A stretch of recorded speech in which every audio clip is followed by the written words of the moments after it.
Hello, mga kamaster, maraming salamat po sa lahat ng tumatangkilik ng ang nag-iisang tagapagmana. Paki-follow and subscribe mga master para sa mga susunod pang mga kabanata. Ang nag-iisang tagapagmana, Philip Clark, Kabanata 851. Makalipas ang ilang minuto, sinabi ni Theo, Mr. Clark, nahanap na namin siya. Tumanggaw si Philip. Makalipas ang mahigit 10 minuto, naglalaro si Rick ng punyal sa kanyang kamay. Sa lupa ay si Brooklyn na ang kanang braso ay nabali na. Malamig niyang tinitigan ang lalaki at sinabing, ipadala mo rito ng ligtas ang aking binata. Sinama ng tingin ni Brooklyn si Rick at umungol. Sino ka ba? Si Brooklyn ay sobrang nalilito ngayon. Isa siyang mersenaryo ngunit hindi man lang nakaligtas sa isang welga mula sa kalaban. Nakakatakot ang kakayahan ng lalaking ito. Lumapit si Rick sa kanya, sinipa siya sa dibdib, at malamig na sinabi, hindi ka kwalipikadong magtanong tungkol sa aking pagkakakilanlan. Ang matipunong Brooklyn ay nakahandusay na ngayon sa lupa na parang nanginginig na tuta, humahagulgol sa sakit. Gayunpaman, pumikit si Rick sa lahat ng ito at mahinang nagsabi, mayroon ka pang 3 minuto. Kung hindi ko makita ang aking kabataang miss, ipapadala kita at ang iyong mga tauhan upang makita ang Diyos. Sa sandaling ito, sa wakas ay natanto ni Brooklyn na siya ay nasa matinding problema. Malinaw niyang nabasa ang banta ng kamatayan mula sa mga mata ni Rick. Sa wakas ay naprovoke ba ni Smith ang isang tao na hindi niya dapat makuha? Nahihirapang lumuhad si Brooklyn sa lupa, inilabas ang kanyang telepono, at tinawagan ang kanyang mga tauhan. Dalhin mo siya dito agad.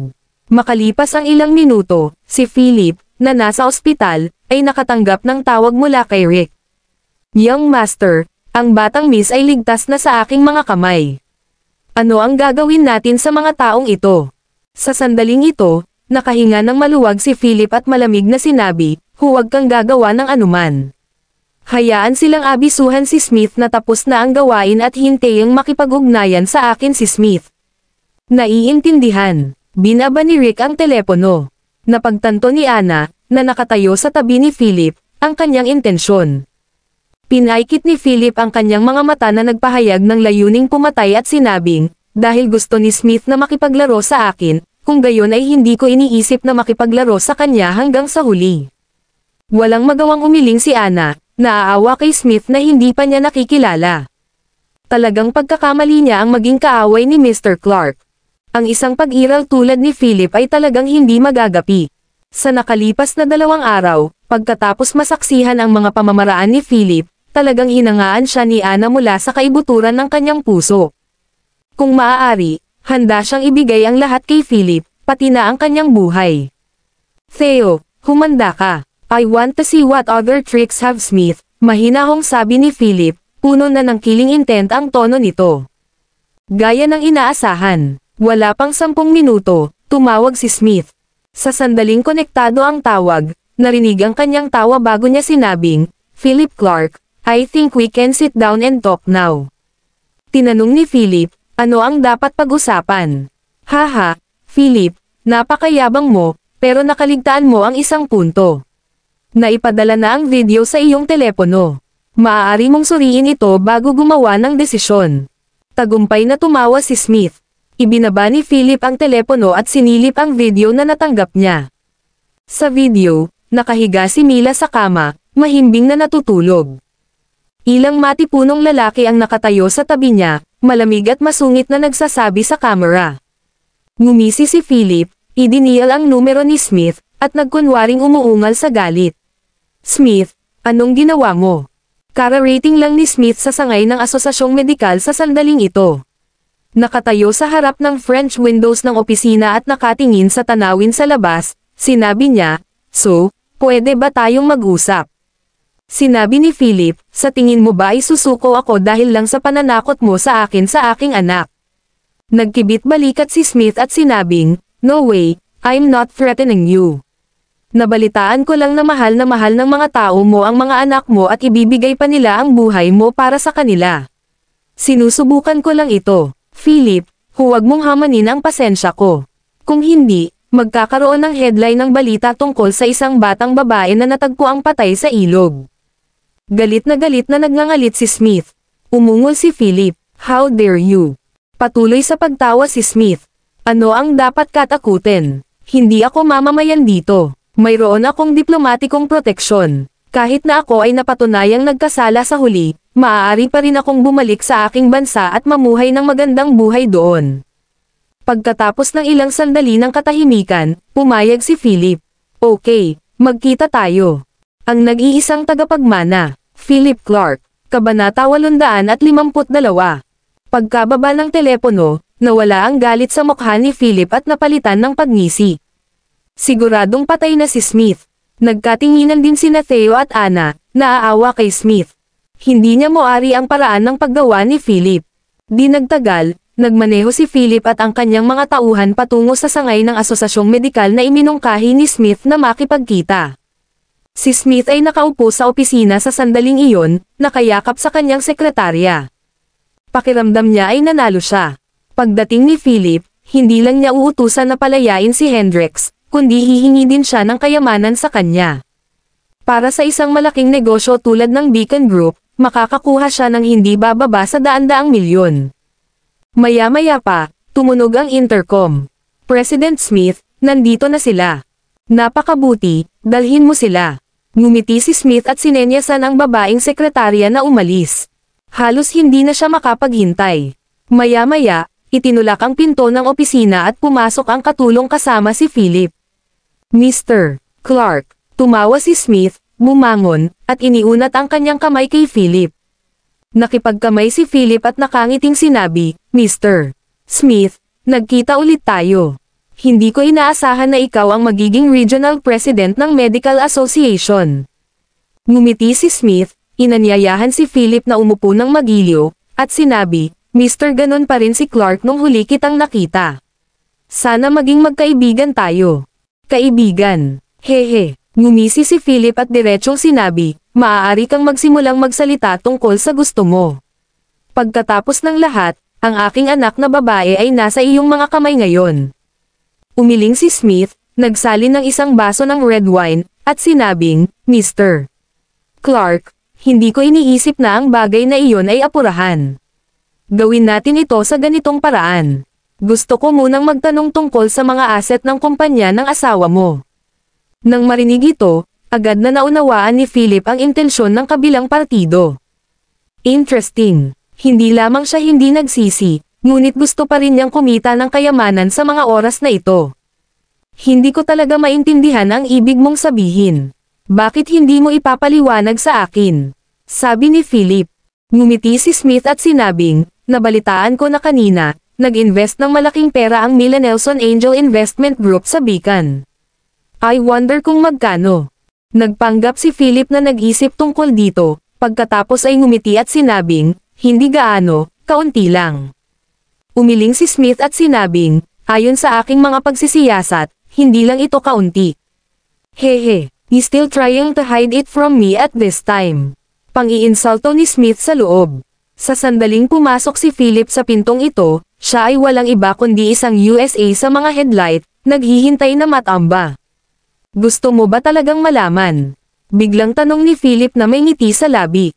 Of course, tumanggo si Smith at sinabi. 5 bilyon, direktang sabi ni Philip. Kaagad, nanlaki ang mga mata ni Smith at hindi makapaniwalang nagtanong muli, 5 bilyon. Sigurado ka? Tumanggo si Philip at sinabing may katiyakan, syempre sigurado ako, dahil iyon ang halagang namuhunan ko. Namuhunan siya. Ano ang ibig sabihin noon? Medyo nalito si Smith noong una, ngunit naunawaan niya sa isang iglap at hindi maisip na nagtanong, ikaw ba ang big boss sa likod ng Mila Nelson Angel Investment Group? Ang nag-iisang tagapagmana, Philip Clark, Kabanata 853. Laking gulat ni Smith, puno ng hindi makapaniwala ang mukha. Paano kaya ito? Hindi ba siya isang walang kwentang manugang? Paano siya biglang naging big boss ng Mila Nelson Angel Investment Group? Pagkatapos noon, mahinahong sinabi ni Philip, oo, ako nga.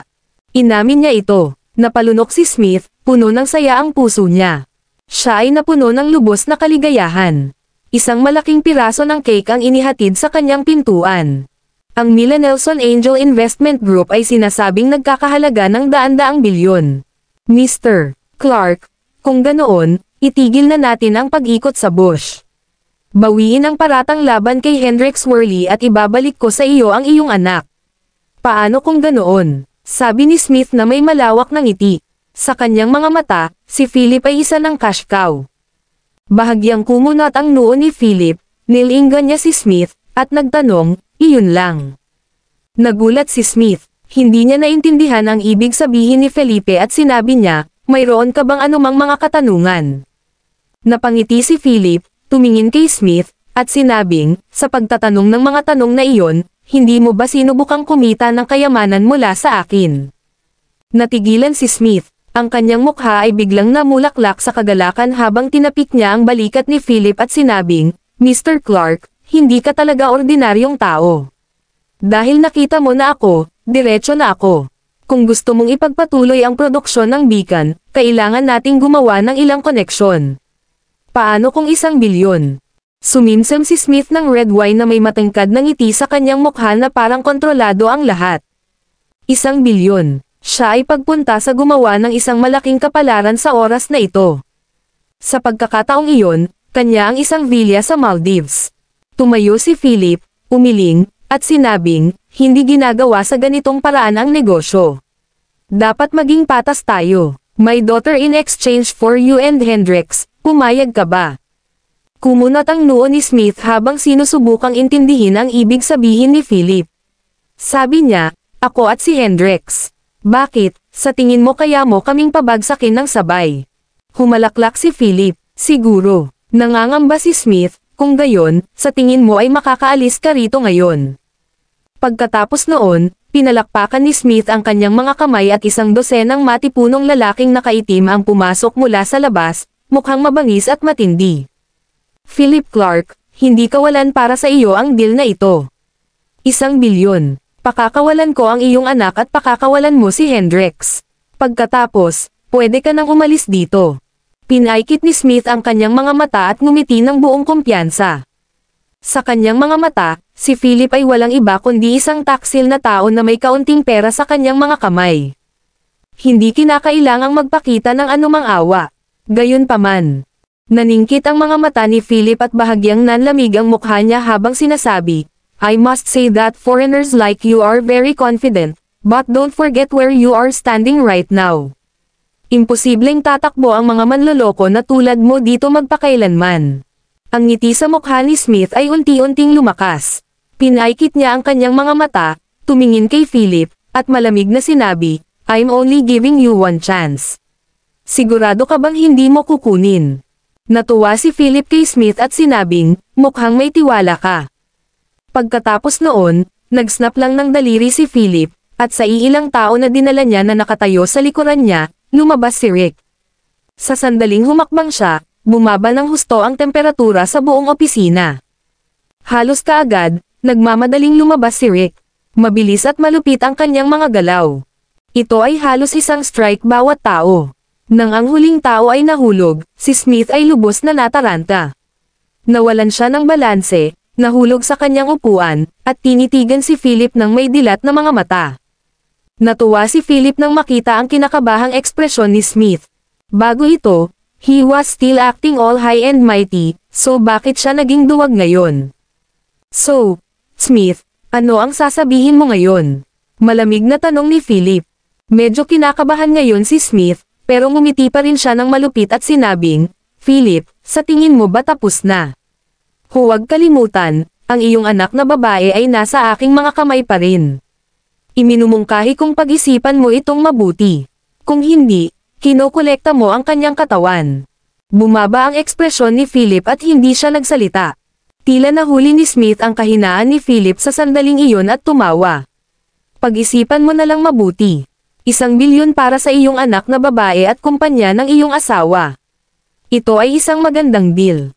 Tanga, sa wakas ay hindi na napigilan ni Philip at ngumuso. Ang kanyang mga titig ay tila siya ay nakatingin sa isang patay na tao. Sa oras na ito, biglang nagring ang pribadong telepono ni Smith. Saglit siyang nag-alinlangan, iniisip kung dapat ba niya itong kunin.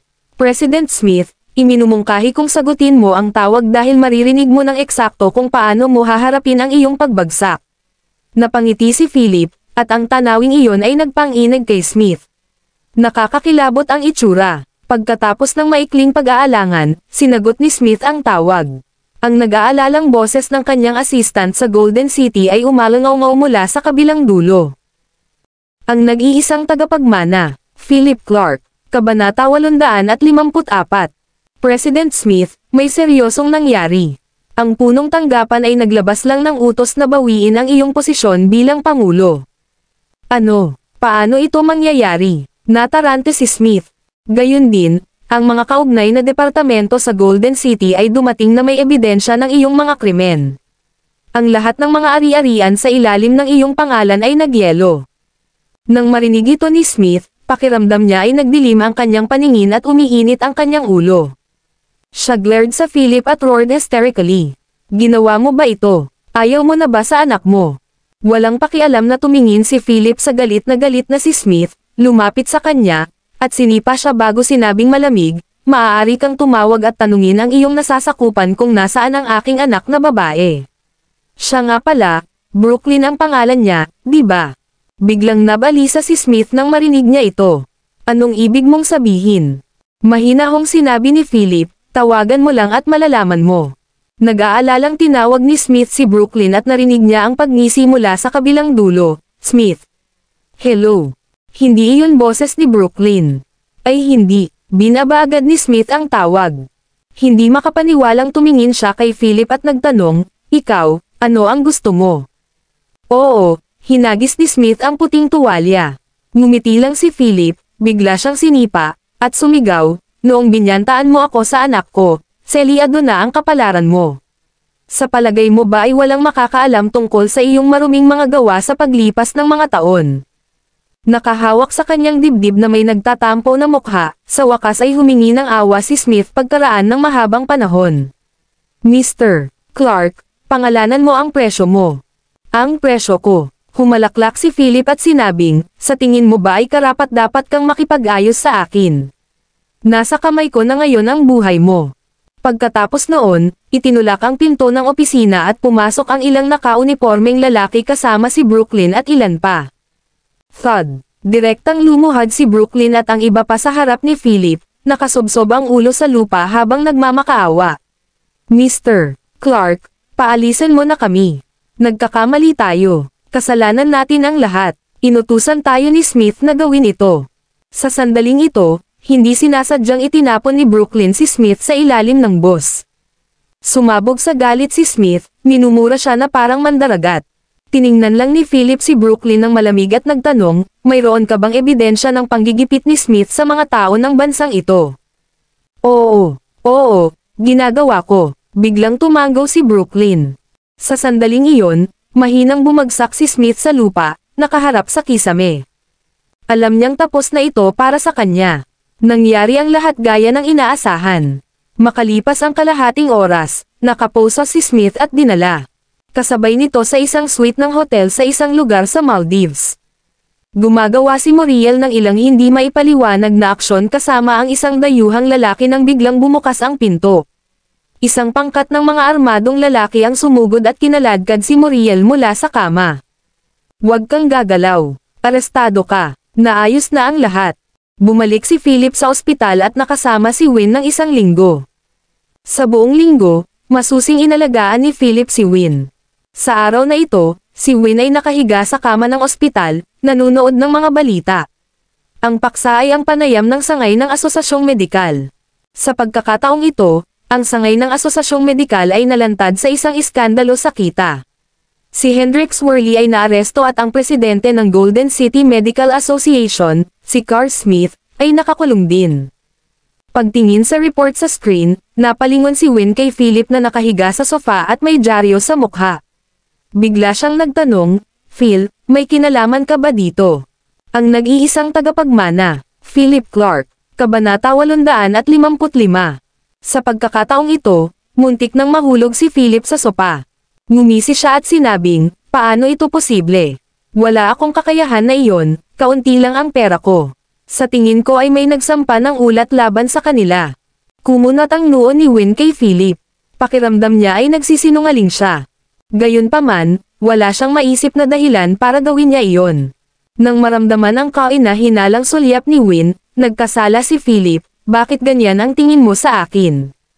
Hindi mo ba alam kung ano ang hitsura ko? Okay, ngayong nalutas na ang mga usapin ng iyong kumpanya, dapat mong alaga ang mabuti ang iyong kalusugan. Sa pagkakataong ito, bawal kang pumunta kahit saan. Naririnig mo ba ako? Pumayag si Win, nagpatuloy sa panonood ng balita sa screen, at saka muling ibinalik ang tingin kay Philip na nasa sofa pa rin at nagbabasa ng dyaryo habang nakatukod ang mga paa. Hindi ba talaga siya? By the way, Phil, kailan mo ipapakilala sa akin ang kaibigan mo? Biglang tanong ni Win habang umiinom ng sopas niya. Nagulat si Philip. Ang daming tanong ni Win ngayon. Anong kaibigan? Philip nagtanong sa halip, nagkukunwaring kamangmangan. Medyo marami. Halimbawa, ang kaibigan na nag-invest ng 3 bilyon sa amin sa unang pagkakataon. O ang kaibigan na tumulong sa amin sa online scandal noong isang panahon. O ang kaibigan, ang daming sinabi ni Win sa isang hininga. May malabong ngiti sa labi, tumingin siya kay Philip at hinintay ang sagot nito. Natarante si Philip at tinitigan si Win ng may pagdududa. F*6, kailan pa siya nagkaroon ng napakaraming kaibigan? Napahamak siya. Hindi niya ito maipaliwanag. Ngayon ano? Magiging confession day ba ito? Pagkatapos mag-isip tungkol dito, yumuko si Philip, hinawakan ang maliit na kamay ni Win, at nakangiting sinabing, Winnie, kung may sasabihin ako sa iyo, isang bagay na matagal ko nang itinago sa iyo, magagalit ka ba sa akin? Kailangan niya munang ihanda ang kanyang pag-iisip. Tiningnan ni Win ang biglang masikasong si Philip, pinag-cross ang kanyang mga braso sa kanyang dibdib, at sadyang sinabing mapagpakumbaba, depende iyan sa sasabihin mo sa akin. Mahirap talagang sabihin iyon. Nag-alinlangan si Philip at sa wakas ay gumawa ng desisyon. Winnie, actually, asawa mo. Ako yan. Hindi ako kasing simple ng iniisip mo. Actually, in fact, the Clark family, kinakabahang sabi ni Philip. Gayunpaman, sa oras na ito, biglang itinulak ang pinto ng ward. Si Martha Yates, na matagal nang hindi nakita, ay bumukas ng bongga. Pagkapasok niya sa pinto ay umiyak siya ng malakas. Winnie, anong nangyari sa'yo? Bakit napakawalang kwenta mo? Ayos ka lang ba kailangan mo akong kausapin? Habang nagsasalita, hinailan niya si Philip mula sa kanyang upuan. Tingnan mo, napakabait na biyenan. Ngayon ay sobrang nag-aalala siya kay Win. Tahimik na tumayo si Philip at sinulyapan si Charles na pumasok pagkatapos. Ngumiti din si Charles at binati si Philip. Philip, ano ang nangyayari? Bakit nasa ospital na naman ang anak ko? Dahil ba sa'yo? Sabihin mo sa akin. Biglang bumangon si Martha, itinuro ang ilong ni Philip, at nagsimulang magmura. Ang hitsura na iyon ay hindi ka panipaniwala. Nagtaas ng kilay si Philip, malamig na tinitigan si Martha, at sinabing, ano ang ginagawa mo? Dahil doon, ang mga sumunod na salita ni Martha ay natigil sa kanyang lalamunan. Natigilan siya ng ilang segundo, pagkatapos ay agad na sumigaw ng hindi makatwiran, anong ibig mong sabihin? Tingnan mo na lang ang anak ko. Simula nang ikasal ka niya, naging maayos na ba ang buhay niya? Pangalawang beses na ito, sinasadya mo bang ipalaglag siya? Hindi kaya sa'yo ang bata? Si Martha ay dumating dito ngayon na ganap na handa. Ang kanyang layunin, simple. Sinuri ni Philip si Martha at diretsyong sinabi, sabihin mo lang kung ano ang sinusubukan mong gawin sa dramang ito. Sinulyapan ni Martha si Charles at ipinagpatuloy ang kanyang pagpapanggap. Hindi ko alam ang sinasabi mo. Ano ang mali sa pakikipaglaban ko para sa aking anak na babae? Tingnan mo lang siya. May konsensya ka ba? Ngayong ganito na siya, hindi ba kailangan niya ng isang tao sa bahay na mag-aalaga sa kanya? Pagkasabi niya nito ay kinindatan niya si Charles ng paulit-ulit. Oo, tama iyan. Agad namang tumango si Charles bilang pagsang-ayon. Siyempre, tama ako. Anak ko si Win. Sino pa ang mas mabuting mag-aalaga sa kanya? Nagpatuloy si Martha at muling tinanong si Charles, Charles, sa tingin mo ba? Napasulyap si Philip kay Win sa hospital bed, at walang magawang umiling din si Win. Nalaman na ng dalawa ang motibo ni Martha. Ma'am, Anong gusto mo? Tanong ni Win. Ang nag-iisang tagapagmana, Philip Clark, Kabanata 856. Agad na tumalikod si Martha, hinawakan ang maliit na kamay ni Win, at hinikayat siya. Winnie, I'm trying to take care of you, of course. Paano may kukumpara sa akin ang ospital na ito? Kaya, uwi na tayo at ako na ang bahala sa iyo, okay? Ayos lang, Ma'am. Ang pananatili sa ospital ay maayos. Inaalagaan akong mabuti ng mga nurse, at mayroon silang pinaka-advanced na kagamitan dito. Tinanggihan ni Win ang mabait na intensyon ni Martha. Sa pagkakataong ito, nababalisa na si Martha. Nandito siya ngayon para kumbansihin si Win para maalagaan niya ito. Sa ganoong paraan, makakabalik siya sa villa sa makatwirang paraan. Paano magiging sapat iyon? Naranasan na ito ni Mama dati. Sino ang mas makakapag-aalaga sa iyo kaysa sa akin? Ikaw ang aking anak, sa tingin mo ba sasaktan kita? Agad namang gumanti si Martha.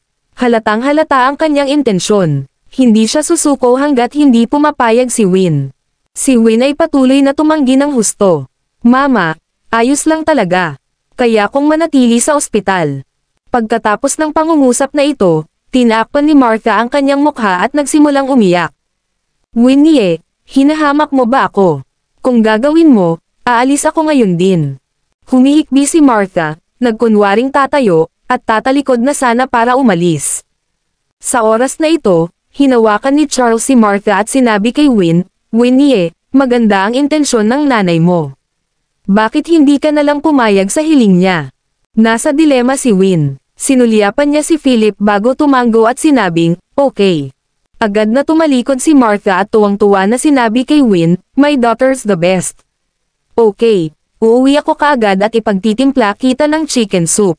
Pagkatapos sabihin ito, tumayo si Martha, iniunat ang kanyang kamay kay Felipe, at matagumpay na sinabi, ibigay mo sa akin ang mga susi. Nang makita si Philip na malamig at walang pakialam na nakatingin sa kanya, si Martha ay nagalit ng husto. Bakit? Pumayag si Winnie pero ayaw mo. Ginamit agad ni Martha si Win para takutin si Philip. Walang magawa si Philip. Ayaw niyang magdulot ng anumang pagkabalisa sa pamilya dahil lamang sa isang maliit na bagay na tulad nito. Hindi mahalaga. Inilabas niya ang mga susi at ibinigay kay Martha. Gayunpaman, nang kukunin na ni Martha ang mga susi, muli niyang inagaw iyon. Tinitigan niya si Martha at same time na sinabi, I'm warning you, don't try to play any tricks. Kapag nalaman ko ang tungkol dito, huwag mo akong sisihin sa pagiging walang awa. Pinandilatan ni Martha si Philip at kinuha ang mga susi sa kanyang kamay. Pagkatapos, masaya siyang umalis kasama si Charles. Sa pagbabalik tanaw kay Win sa kama ng ospital, at ubiling umupo si Philip, pumitas ng mansanas, at binalatan ito. Phil, galit ka ba sa nanay ko? Tanong ni Win sa pagkakataong ito. Hindi nagsalita si Philip sa tahimik na pagsang-ayon. Hinawakan ni Win ang kamay ni Philip at sinabing, alam kong napaka-unreasonable niya minsan, pero nanay ko siya. Kung wala akong pakialam sa kanya, sino? Inis na inis si Philip, pero para kay Win, kaya niyang tiisin. Itinaas ang kanyang kamay, marahan niyang hinawakan ang mukha ni Win at nakangiting sinabi, okay, I know. Huwag kang mag-alala, hanggat walang ginagawang kakaiba ang nanay mo, kaya ko siyang tiisin. Ngumiti si Win at pinisil ang kamay ni Philip. Ang lalaking ito ay walang pasubali na magpaparaya sa anumang bagay para sa kanyang kapakanan. Mamahalin din siya nito ng walang kondisyon. Nga pala, ano ang sasabihin mo sa akin ngayon? May tungkol sa pamilya Clark. Bigla namang napatitig si Win kay Philip at nagtanong. Ang nag-iisang tagapagmana, Philip Clark, Kabanata 857. Saglit na nag-isip si Philip, pinilit na ngumiti upang matakpan ang kanyang mga landas, at sinabing, wala iyon. Magkaroon ng mansanas. With that, pinasa niya ang mansanas sa kamay niya kay Win. Sinulyapan siya ni Win ng ilang beses ngunit hindi itinuloy ang tanong at nagsimulang sumimangot. Ano ang gusto niyang sabihin ngayon? Sa hapon, bumalik si Philip sa villa. Pagkapasok niya sa villa, nakita niya sina Martha at Amelia sa couch na may pinag-uusapan. Sinulyapan lang siya ni Martha nang hindi kinikilala. Hindi rin siya pinansin ni Philip. Parang strangers ang kilos ng dalawa. Pagkaakyat ni Philip, sinabi ni Amelia kay Martha, Martha, hindi mo alam kung gaano ako nahirapan noong pinalayas ka sa villa. Ni hindi ako naglakas loob na magpakita sa harap niya dahil sa takot na itaboy niya ako. Sa totoo lang, matapos mapatalsik si Martha noong isang araw, nakatanggap ng babala si Amelia. Kung gusto niyang manatili, hindi siya pinapayagang magdulot ng anumang gulo. Malamig na bumantong hininga si Martha at sinabing, ano ang kinatatakutan mo? Ngayong nakabalik na ako, hindi na niya ako itataboy. Ano man ang mangyari, dapat kong turuan ng magandang aral ang mabahong brat na iyon. How dare he kick me out? Ito ay kalokohan. Matagal nang nagbuhol-buhol si Martha sa kanyang sama ng loob at hindi niya mailabas ang kanyang pagkabigo. Ngunit siya ang boss sa likod ng Mila Nelson. Paano natin ito lalabanan? Nahihiyang tanong ni Amelia. Ayaw niyang matulad kay Martha at mapalayas. Ngumisi si Martha at sinabing, huwag kang mag-alala. May plano ako. Itinakda ni Martha ang kanyang tingin kay Philip sa pagkakataong ito. Hindi niya kayang lunukan ang hinaing. May binabalak ang dalawa sa ibaba, at ilang sandali pa ay lumabas na sila ng villa. Nang makalabas na sila, pumara si Martha ng taxi. Si Amelia, na sumusunod sa kanya, ay mabilis na nagtanong, Martha, saan tayo pupunta? I'll bring you somewhere, masayang sabi ni Martha. Hindi nagtagal, dumating ang dalawa sa isang pier kung saan nakadaong ang isang yate. Buong pagmamalaking inilabas ni Martha ang isang invitation card mula sa kanyang bag at iniabot ito sa lalaking nakaitim na suot na nagbabantay sa pantalan. Sinulyapan ng lalaki ang imbitasyon, tumingin sa dalawa, at masungit na sinabi, isang imbitasyon, isang tao. Agad na sinabi ni Martha ng malakas, she's with me. Siya ang aking hipag. Walang humpay na umiling ang lalaki. Nababalisa si Martha, kaya kinuha niya ang kanyang telepono at sinabing, sige, tatawag ako. Hindi nagtagal, nakakonekta ang telepono, at tamad na nagtanong ang boses ng isang sexing babae, sino ito? Hello, Miss Pearson, ako ito, Martha Yates. Ngayon ay nagdala ako ng isang kamag-anak ko upang sumakay sa barko, ngunit ang sabi ng iyong mga tao ay isang tao lamang ang maaaring tanggapin sa isang imbitasyon. I'd like to ask if you can give me some leeway, mapagpakumbaba na wika ni Martha na may nakakapuri na tono. Nakikita ko, ipasa mo sa kanya ang telepono. Ang boses sa kabilang dulo ng telepono ay napakakakit-akit na kahit si Martha ay nadama na kailangan niyang maging isang napakagandang babae. Hindi pa niya ito nakikita, ilang beses lang siyang nakausap sa telepono. With that, inabot ni Martha ang phone sa lalaking nakablaksot. Nakarinig siya ng ilang salita na hindi niya maintindihan, at pagkatapos ay pinayagan sila ng kabilang partido. Masayang isinakay ni Martha si Amelia sa yate. Pagkatapos nito, nagsimula ang yate at mabilis na tumulak palayo sa pier. Makalipas ang halos 10 minuto, sa gitna ng paghampas ng alon, nakita nilang dalawa ang isang malaking puting cruise ship, ang Royal Princess Cruise. Sa sandaling sumakay sila sa cruise ship, nabighani sina Martha at Amelia sa napakagandang luho sa kanilang harapan. Ang cruise ship ay nahahati sa 4 na palapag, at ang ikatlong palapag ay maliwanag at napakasikip, ang kasino. Ang buong palapag ay abala sa mga boses ng mayayamang babae at mayayamang young masters. Pinagmasdan ni na Martha at Amelia ang lahat ng mesa sa harap nila pati na rin ang mga mayayabang at eleganteng ginang. Nagsimulang manginig ang kanilang mga kamay. Ito ang buhay ng mayayaman at mayayaman. Nagpalitan ng tingin sina Martha at Amelia. Ang una ay naglabas ng ilang daang libo mula sa kanyang bag at nakangiting sinabi, maglalaro ba tayo ng ilang round? Siyempre pumayag agad si Amelia. Hindi pa siya nakakalaro noon. Hindi nagtagal, nagpalitan sila ng kanilang mga chips at nagsimulang maglaro ng galit na galit sa iba't ibang mga gamang table. Nagpatuloy ito ng ilang oras. Sa panahong ito, nawala ni Martha ang lahat ng perang dinala niya, at sinabi sa kanya ng isang babaeng attendant na maaari siyang humiram ng pera sa lugar. Si Martha, na nasa mataas na ng sugarol, ay pumirma sa dokumento nang hindi man lang nag-iisip tungkol dito. Siya ay humiram ng 1 milyon at nagsimulang umatake muli sa mga mesa. Sa simula, nanalo si Martha. Sa isang punto, nanalo siya ng 2 milyon at nabawi ang lahat ng kanyang pagtatalo. Si Amelia, na nanunood sa gilid, ay sumayaw ng may kagalakan habang sumisigaw, "Martha, kumita tayo." Napagtanto din iyon ni Martha at tumanggi siyang umalis dahil inaakala niyang kakampi niya ang Diyos ng fortune. Nagtinginan lang ang mga croupiers at ang sumunod ay naging out of control. Ang nag-iisang tagapagmana, Philip Clark, Kabanata 858. Sa lalong madaling panahon, nawala ni Martha ang lahat ng pera na kanyang napanalunan, kaya't muli siyang nanghiram pagkatapos na matalo at nawala ang kanyang hiniram. Pagkatapos ng ilang round, natalo na siya ng 10 milyon. Sa huli, nagalit si Martha at galit na umalis, sumisigaw, "Hindi na ako naglalaro. Ito ay isang scam." Habang nagmumura, gusto niyang kunin si Amelia at mabilis na tumakas. Gayunpaman, hinaranggan ng dalawang matipunong tato na lalaki ang landas ni Martha. Isang taong mukhang manager ang magalang na ngumiti kay Martha at sinabing, "Madam Yates, pwede ko bang itanong kung kailan mo balak bayaran ang perang hiniram mo?" Hindi pa nakaranas ng ganoong sitwasyon si Martha noon, kaya nauuto siyang natakot, "Ako, hihilingin ko sa aking manugang na bayaran ito. Kailangan ko nang umuwi at alagaan ang anak ko ngayon." With that, she tried to rush past them. Gayunpaman, direktang pinigilan ng dalawang lalaking may tato si Martha. Inilabas ng manager ang IOU ni Martha at sinabing, "Madam Yates, pakisuyong tingnan itong mabuti. Nanghiram ka ng 100 milyon sa aking kasino. Kung hindi mo ito mabayaran sa hating gabi ngayong gabi, ang halaga ay i-multiply sa 10. 100 milyon. 10 beses ang halaga ay magiging 1 bilyon. Sumabog si Martha at sumigaw, "Anong 100 milyon?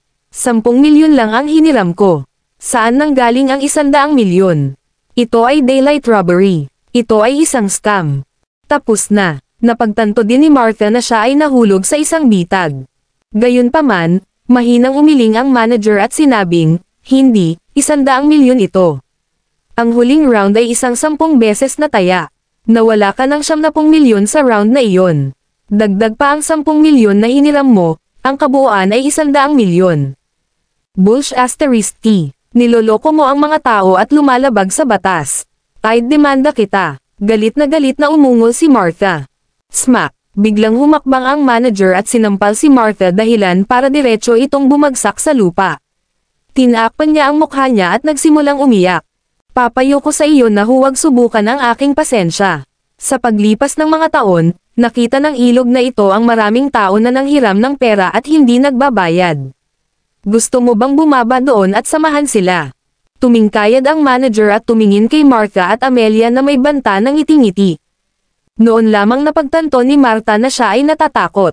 Nagsimula siyang umiyak, na nagsasabing, "Huwag mo akong patayin, pakiusap, magbabayad ako."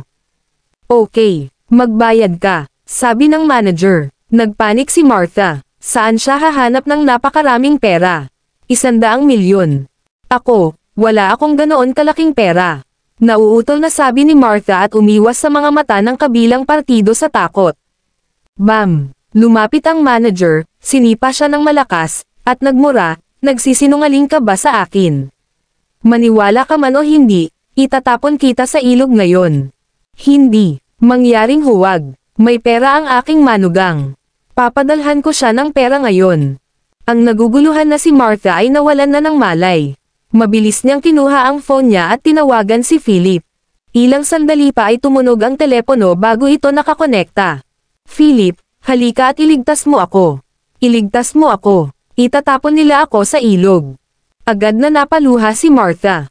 Pagkalabas ni Philip sa villa, natanggap niya ang maldita na tawag na ito. "Anong nangyari?" Nakakunot ang noo niyang tanong. "Ako, nasa cruise ship ako. Nawalan ako ng pera sa kasino. Tumanggi silang pakawalan ako." Alam ni Martha na ang kanyang kaligtasan ay nakasalalay kay Philip sa pagkakataong ito. Pagkatapos ng lahat, siya ang malaking boss sa likod ng Mila Nelson Angel Investment Group. Kailangan niyang magkaroon ng pera. "Magkano ang nawala sa iyo?" Nakakunot ang noo ni Philip habang nagtatanong. 100 milyon. Nang sabihin ito ni Martha, siya ay lubhang nangamba. Click. Direktang na-disconnecta ang telepono. Si Martha ay natigilan at natakot, sumigaw, "Philip! Philip!"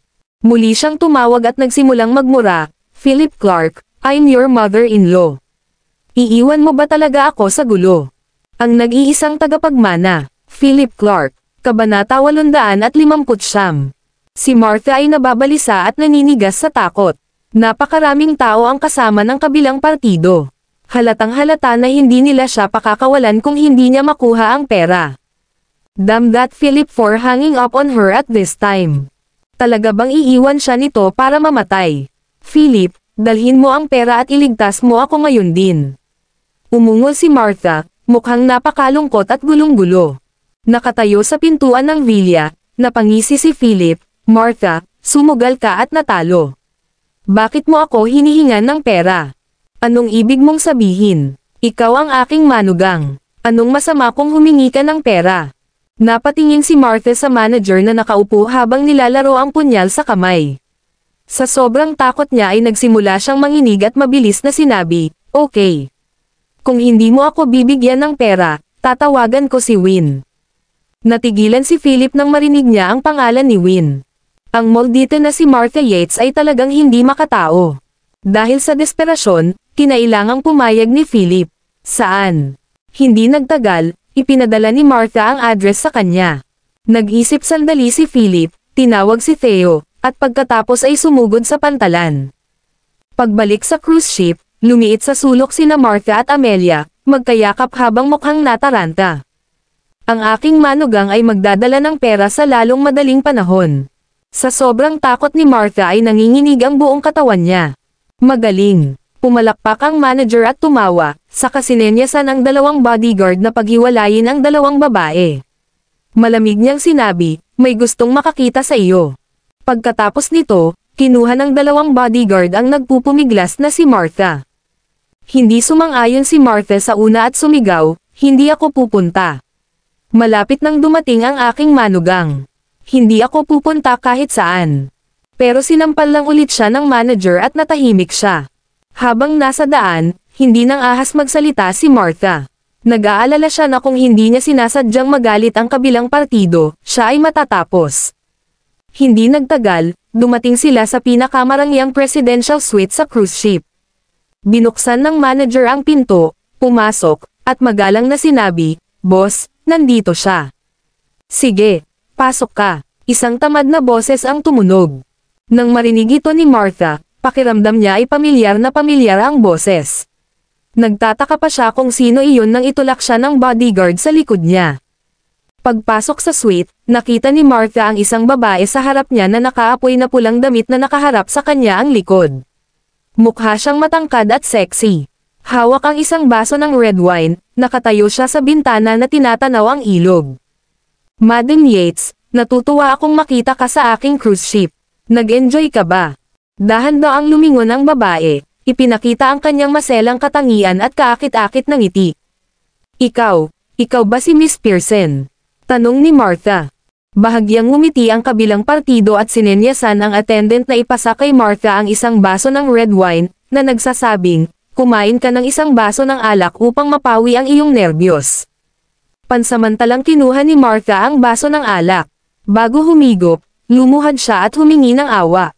"Miss Pearson, pabayaan mo na ako." May pagdududang tumingin si Margot kay Martha at sinabing may kaakit-akit ng ngiti, "Anong ginagawa mo? Nakakatakot ba ang itsura ko?" Napakamot ng ulo si Martha at sinabing, "Hindi, syempre hindi. Huwag mo akong itapon sa ilog. Ayokong mamatay. Ibabalik ng aking manugang sa iyo ang pera.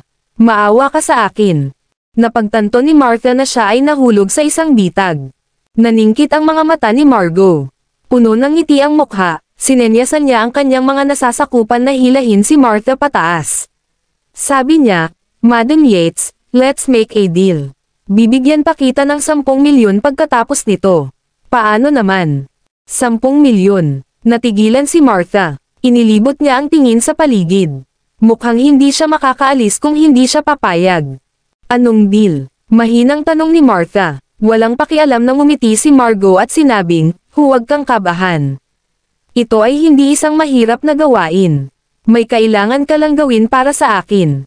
Ano ito? Medyo natarante si Martha. Hindi siya naglakas loob na tingnan ang babae. Masyado siyang mapang-akit. Kahit na siya ay isang babae, pakiramdam niya ay ang kanyang kaluluwa ay sasabit sa isang sulyap. Sinenyasan ni Margot ang kanyang mga nasasakupan na magpasa ng litrato kay Martha. Kinuha ito ni Martha at sinulyapan. Isa itong jade thumb ring. Nagkataon, nakita niya ang jade thumb ring na ito dati. Ang nag-iisang tagapagmana, Philip Clark, Kabanata 860. I need you to help me get this from Philip Clark, nakangiting sabi ni Margot, kumukurap-kurap ang kanyang medyo malalaking mata habang humahakbang na parang pusa. Nang marinig ito ni Martha, umiling ang kanyang ulo. Napakahalaga ba ng bagay na ito? Siya ay binugbog ni Philip dahil sa item na ito noong nakaraan. Magnanakaw na naman ba siya? Miss Pearson, natatakot ako na hindi ko magawa. Palaging dala ni Philip ang bagay na ito. Hindi ko ito mahawakan. Si Martha ay humihingi ng tawad at nag-aalangan, na tila ito ay isang mahirap na gawain. Bahagyang ngumiti si Margot at nagsalin ng isang baso ng red wine. Bahagyang nakaawang ang mapupulang labi niya habang sinasabi, Madam Yates, problema mo yan. Okay lang kung ayaw mo sa deal.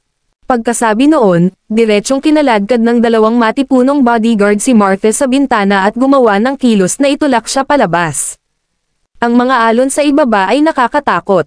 Sa pagkakataong ito, napaluha si Martha sa takot at sumigaw ng desperadong, gagawin ko. Huwag mo akong itulak pababa.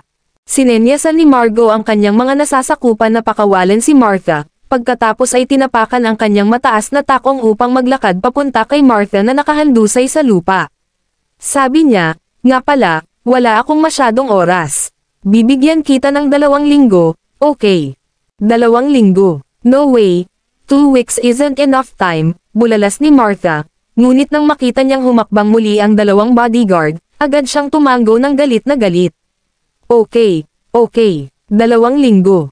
Pagkatapos noon, muling inilabas si Martha. Nang makita niya si Amelia, humagulgol si Martha habang yakap siya nito. Matapos makita ni Amelia ang hitsura ni Martha, natakot din siya at mabilis na nagtanong, ano ang problema? Anong ginawa nila sayo? Umiling si Martha at sinabing, hindi, wala lang. Kasabay nito, kara-rating lang ni Philip sa pantalan. Gaya ng inaasahan, may yate na naghihintay sa kanya. Mr. Philip Clark, tanong ng kabilang partido. Tumanggaw si Philip at agad na sumakay sa yate. Makalipas ang 10 minuto, sumakay siya sa Royal Princess Cruise. Kasunod ng 2 bodyguard na nangunguna sa daan, napansin ni Philip na napakahusay ng kagamitan ng cruise ship. Paano napunta dito si Martha Yates? May kakilala ba siya? Hindi nagtagal, dinala si Philip sa isang pribadong silid. Nakita niya sina Martha at Amelia na nakaupo sa mesa ng sugal, at isang kalbo na nakatato ang nakaupo sa tapat nila. Philip, nandito ka na. Magbayad ka kaagad at umalis na tayo. Nang makita ni Martha si Philip, sumugod siya. Gayunpaman, hinawakan siya ng 2 bodyguard sa likod niya. Sa sandaling pumasok si Philip, nakalak ang silid na ito. May 8 bodyguard sa kwarto. Hindi mapakali si Philip kay Martha. Tumingin siya ng diretsyo sa kalbong lalaki at nagtanong, magkano ang utang niya sa iyo? Hindi masyado, 100 million, tumayo ang kalbo at nakangiting sabi. Nag-isip sandali si Philip, at biglang sinabi, paano kung hindi ako magbayad? Ang nag-iisang tagapagmana, Philip Clark, Kabanata 861. Kumunat ang noo ng kalbo at tumanggo ng masama, bata, alam mo ba kung saan ito? Ang lakas ng loob mong tumanggi. Maniwala ka man o hindi, itatapon kita sa ilog kasama ang iyong biyenan. Nang marinig ang pananakot na ito, hindi na makaupo si Martha. Mabilis siyang bumangon at sinigawan si Philip, Philip, may pera ka na, bakit hindi mo ibigay? Gusto mo ba talagang makita akong itinapon sa ilog? Galit na galit si Martha. Philip, ang B*** na iyon, talagang tumanggi. Hindi ba niya masasabing walang aalis sa lugar na ito nang hindi nagbabayad? Tumahimik ka. Napalingon si Philip kay Martha at sinabing, ikaw ang may utang sa kanila. Bakit ako magbabayad? Kung gusto mong umalis dito sa isang piraso, tumahimik ka. Dahil doon, nilunok ni Martha ang sumunod niyang pangungusap. Oo, ang kanyang buhay ay nasa mga kamay ni Philip ngayon.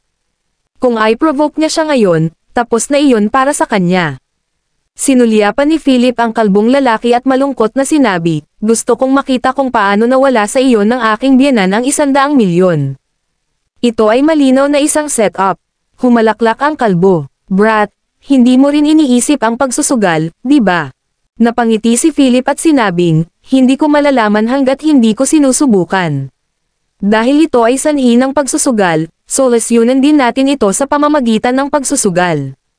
Nang marinig ng kalbong ito ang sinabi ni Philip, agad siyang naging interesado at nagtanong, may mga tuntunin tayo rito. Magkano ang pera mo? Ilang taon na siyang namamahala sa lugar na ito. Tumanggi siyang maniwala na may mananalo sa kanya sa isang laro. Sa orihinal, ang scam na ito ay idinisenyo upang akitin si Philip at ay blackmail ang isang kapalaran mula sa kanya. Ngumiti si Philip, itinaas ang isang daliri, at sinabing, nagmamadali akong lumabas, kaya 100 lang ang dala ko. 100. Agad na inilibot ni Martha ang kanyang mga mata at halos mawalan ng malay sa kanyang narinig. Itong si Philip, siya talaga ang magiging kamatayan niya. Hindi lang siya, kundi ang iba pang mga tao sa silid na ito ay nagulat din nang marinig nila ito. Nagtawanan ang lahat at parang nakatingin sa isang tanga. May naglakas loob na gumawa ng ganitong klaseng biro sa amo. Saan nakakuha ng kumpiyansa ang lalaking ito para magsalita ng ganito? 100. Ano ang dapat nilang gawin doon?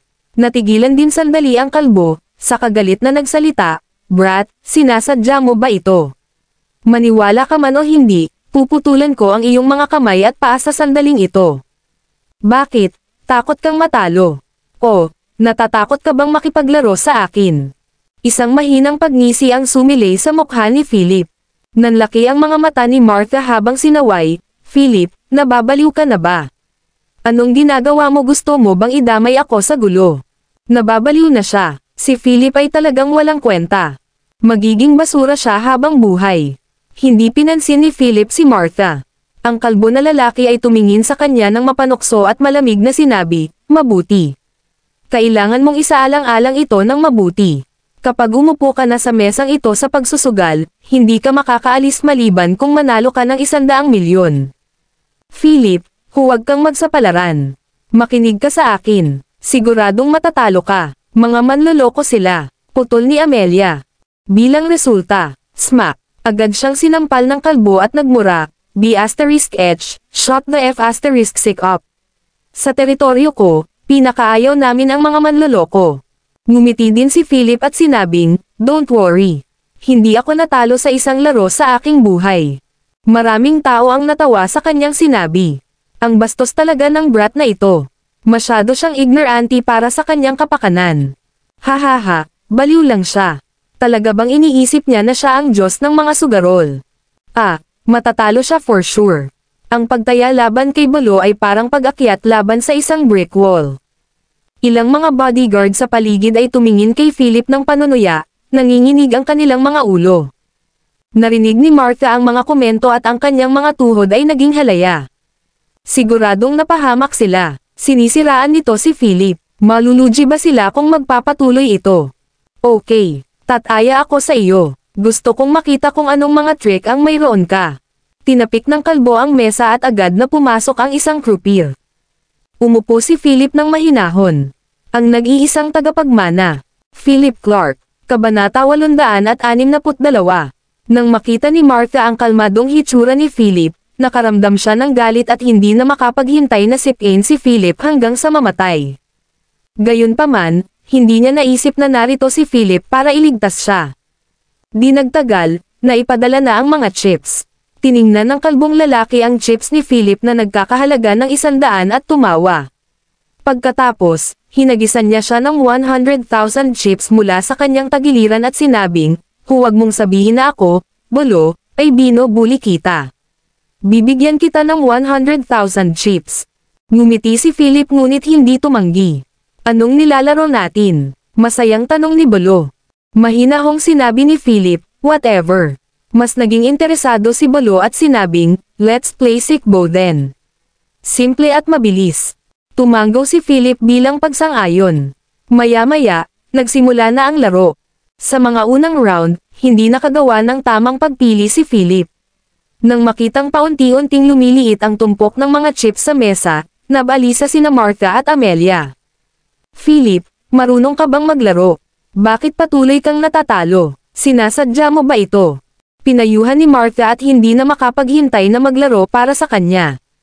Masyadong bulok ang kanyang swerte. Gayunpaman, mukhang walang malasakit si Philip at sinabing, pusta ako sa maliit. Tumawa si Balo at sinabing, malaki. Binuksan ng croupier ang takip, tiningnan ang mga punto, at sinabing, malaki. Tumingin si Balo kay Philip, puno ng kumpiyansa ang mukha, at nanunuya, anak, halos wala na ang chips mo. Gusto mo bang humiram ng ilan?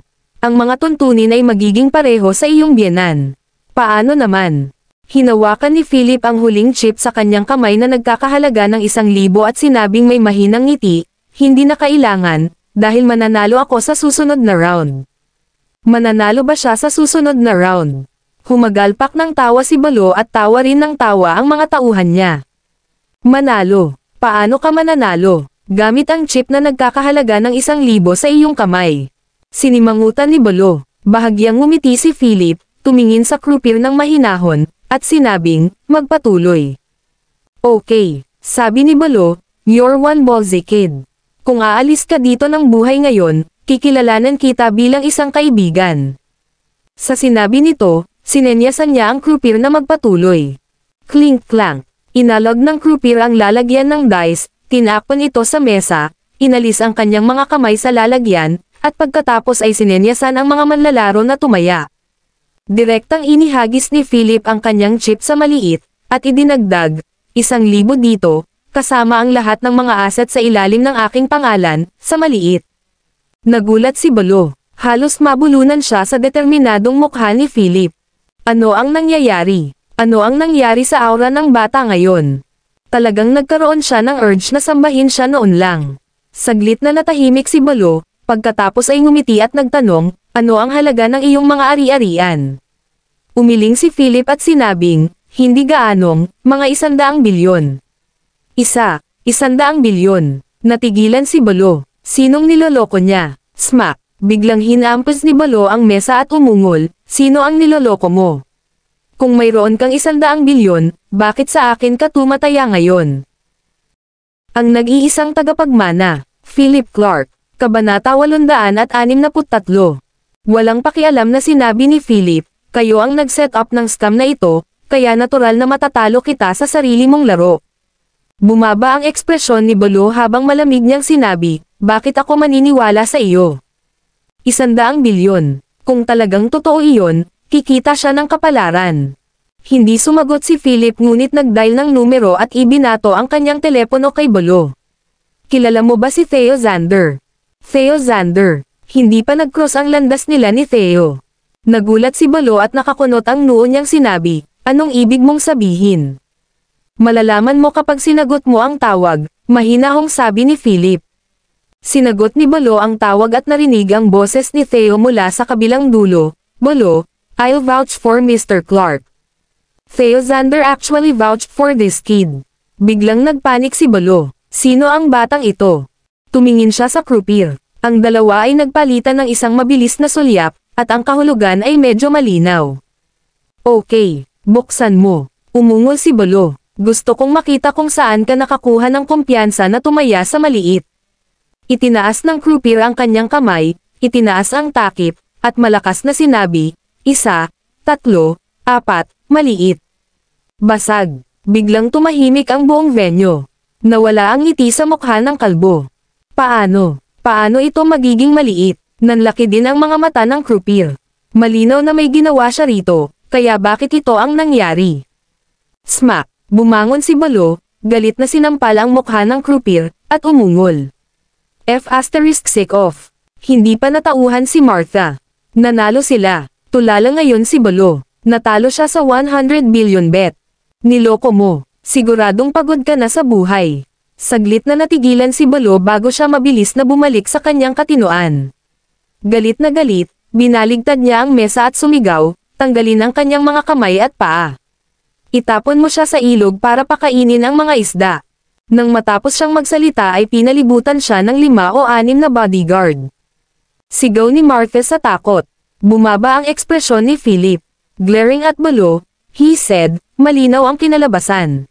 Gusto mo bang tanggihan? Iyan. Tama. Patuloy na sumisigaw si Martha, ganito ba tumatakbo ang iyong kasino? Kung ganoon, kung malantad ang bagay na ito, hindi mo ito mapapatakbo ng matagal. Ngumisi si Balo, ako ang nagtakda ng rules dito. Makakaalis ka lang kung papayag ako. Kung hindi, kahit isang langaw ay hindi makakalabas dito. Alam ni Balo na hindi niya hahayaang makatakas ang mga ito. Binigyan siya ng amo ng misyon na mangikil sa kanila. Sa kabila noon, natalo siya sa taya, at ito ay nagkakahalaga ng 100 bilyon noon. Kumunat ang noo ni Philip, may lamig sa gilid ng kanyang mga mata. Tanong niya, sigurado ka bang mapipigilan mo ako? Sa sandaling bumagsak ang boses ni Philip, ang pinto ng silid ay marahas na sinipa mula sa labas. Mahigit 100 bodyguard na nakasuot ng itim na suit ang sumugod. Si Theo, na nakasuot ng kulay abong checkered suit, ay pumasok at magalang na tumayo sa harap ni Philip. Nakayuko niyang sabi, Mr. Clark, pasensya na kung na-late ako. Tumanggo lang si Philip nang hindi nagsasalita. Nang mapansin ni Balo na nagmamadaling pumasok si Theo kasama ang kanyang mga tauhan, napagtanto niyang hindi ganoon kadaling maresolba ang bagay na ito. Lalo na't tinatrato ni Theo ang batang iyon ng may sukdulang paggalang. Hindi ganoon kadali ang pagkakakilanlan ng batang iyon. Theo Xander, hindi kita na-provoke. How dare you barge into my place with your men? Tumahol si Balo. Gayunpaman, lumingon lang si Theo, walang pakialam na tumingin kay Balo, at sinabing, Balo, how dare you lay a finger on Mr. Clark? Naghuhukay ka lang ng sarili mong libingan. Pagkatapos nito, inihagis ni Theo ang isang iPad kay Balo, at sa screen ay may footage na kinunan ng drone. Malinaw na makikita na ang bawat palapag ng cruise ship ay puno ng mga bodyguard na naka-black suit. Ang mga pribadong helicopter ay naka-hover sa itaas ng barko habang mas maraming armadong bodyguard ang bumababa mula sa kanila. Sa madaling salita, ang cruise ship ay kontrolado na ni Theo at ng kanyang mga tauhan. Nagdilim ang mukha ni Balo habang nakakunot ang noo. Pagkaraan ng mahabang panahon, sinabi niya, hayaan mo sila. Pagkalipas ng ilang minuto, sa ilalim ng malungkot na pagsisiyasat ni Balo, umalis si Philip at ang kanyang mga tauhan sa yate. Gusto niyang magutos sa kanyang mga tauhan na pigilan sila, ngunit sa huli ay pinigilan niya. Ang nag-iisang tagapagmana, Philip Clark, Kabanata 864. Sa oras ding ito tumawag ang amo. Sinabi ni Balo na nagkasala, Boss, nasiraan ako. Sa kabilang dulo ng telepono, boses pa rin ng tamad at kaakit-akit na babae. Alam ko, bantayan mo na lang si Martha Yates. Kanina pa umalis si Margot sa cruise ship at papunta na siya ngayon sa capital city. Pagkababa ng telepono, tamad na naginat si Margot at ngumiti ng nakakaakit sa isang nakakaakit na babae na nagbabasa ng libro sa likod ng Rolls Royce. Ate, ginulo ni Balo ang bagay na iyon. Napakaganda talaga ng babaeng iyon na may maislan at katanji tanging mukha. Siya ay may napakahabang pilikmata at isang pares ng masiglang kumikislap na mga mata. Habang nagbabasa ng libro, pinakanak ang lumalabas ang mga dimples sa sulok ng kanyang bibig. Humimik lang siya ng mahina bilang tugon, nakakaakit ang boses niya na parang lark na nakakuha lang ng atensyon ng mga tao. Isang anghel, marahil iyon ang pinakamagandang paglalarawan para sa kanya. Hindi madaling pakitunguhan ang kapatid ko. Sister Margot, you have to work harder, maisla na sabi ng magandang babae na malaanghel ang mukha. Sa pagbabalik tanaw sa panig ni Philip, si Martha, na nakaligtas sa sakuna, ay mukhang tuwang-tuwa. Oy, Philip, salamat talaga sa iyo sa pagkakataong ito. Hindi ko inaasahan na napakagaling mo sa pagsusugal. Nakangiting lumapit si Martha kay Philip. Maging ang tono ng pananalita niya ay nagbago na, ngayon ay may namumuong epekto. So, sabi ni Philip perfunctorily. Hindi talaga siya mapakali kay Martha. Gayunpaman, halatang gustong guluhin siya ng kabilang partido. Sabi mo may 100 billion ka ngayon lang.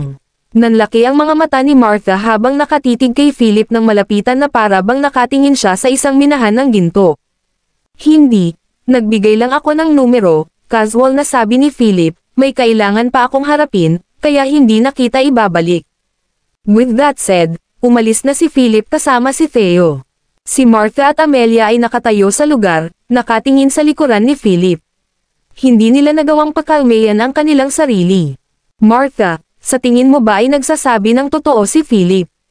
Tanong ni Amelia. Bumantong hininga si Martha, may sumilay ng ngiti sa mga sulok ng kanyang bibig. Aniya, totoo man o hindi, siguradong mayaman ang batang iyon. Kailangan nating gumawa ng paraan para makuha ang pera sa kanya. Dito, pumunta si Philip sa opisina ni Theo para talakayin ang paparating na Underground Chamber of Commerce. Dahil sa ilang hindi inaasahang pangyayari, ang kaganapan ay ipinagpaliban, at ang susunod na pansamantalang petsa ay humigit kumulang sa kalagitnaan ng susunod na buwan. Si Philip ay walang pakialam dahil si Theo ang humahawak sa lahat. Matapos harapin ang ilang walang kwentang bagay, dumating si Philip sa ospital. Pagpasok pa lang niya sa pinto ay nakita niyang may kausap si Win. Cynthia Larson, anong ginagawa niya dito? Nang makita ni Win si Philip, ngumiti siya at sinabing, Philip, may naghahanap sa iyo. Pumasok si Philip na hindi makapaniwala, sumulyap kay Cynthia, at sinabing, Hoy, ano na? Sinenyasan ni Cynthia si Philip na lumabas at magsalita. Sinabi niya, ito ay pribado. Sinulyapan ni Philip si Win, nagsalita ng ilang salita sa kanya, pagkatapos ay sinundan si Cynthia palabas ng ward. May nangyari ba para pumunta ka dito? Nagdulot na naman ba ng gulo si Jayden sa'yo? Tanong ni Philip. Umiling si Cynthia, naglabas ng maliit na brocade box, at sa halip ay ibinigay kay Philip. Hiniling sa akin ni Lolo na ibigay ito sa iyo. Gusto kanyang makita. Ang nag-iisang tagapagmana, Philip Clark, Kabanata 865. Lolo sa tuhod. Kinuha ni Philip ang maliit na brocade box mula sa mga kamay ni Cynthia, sinulyapan ito, at binuksan ito.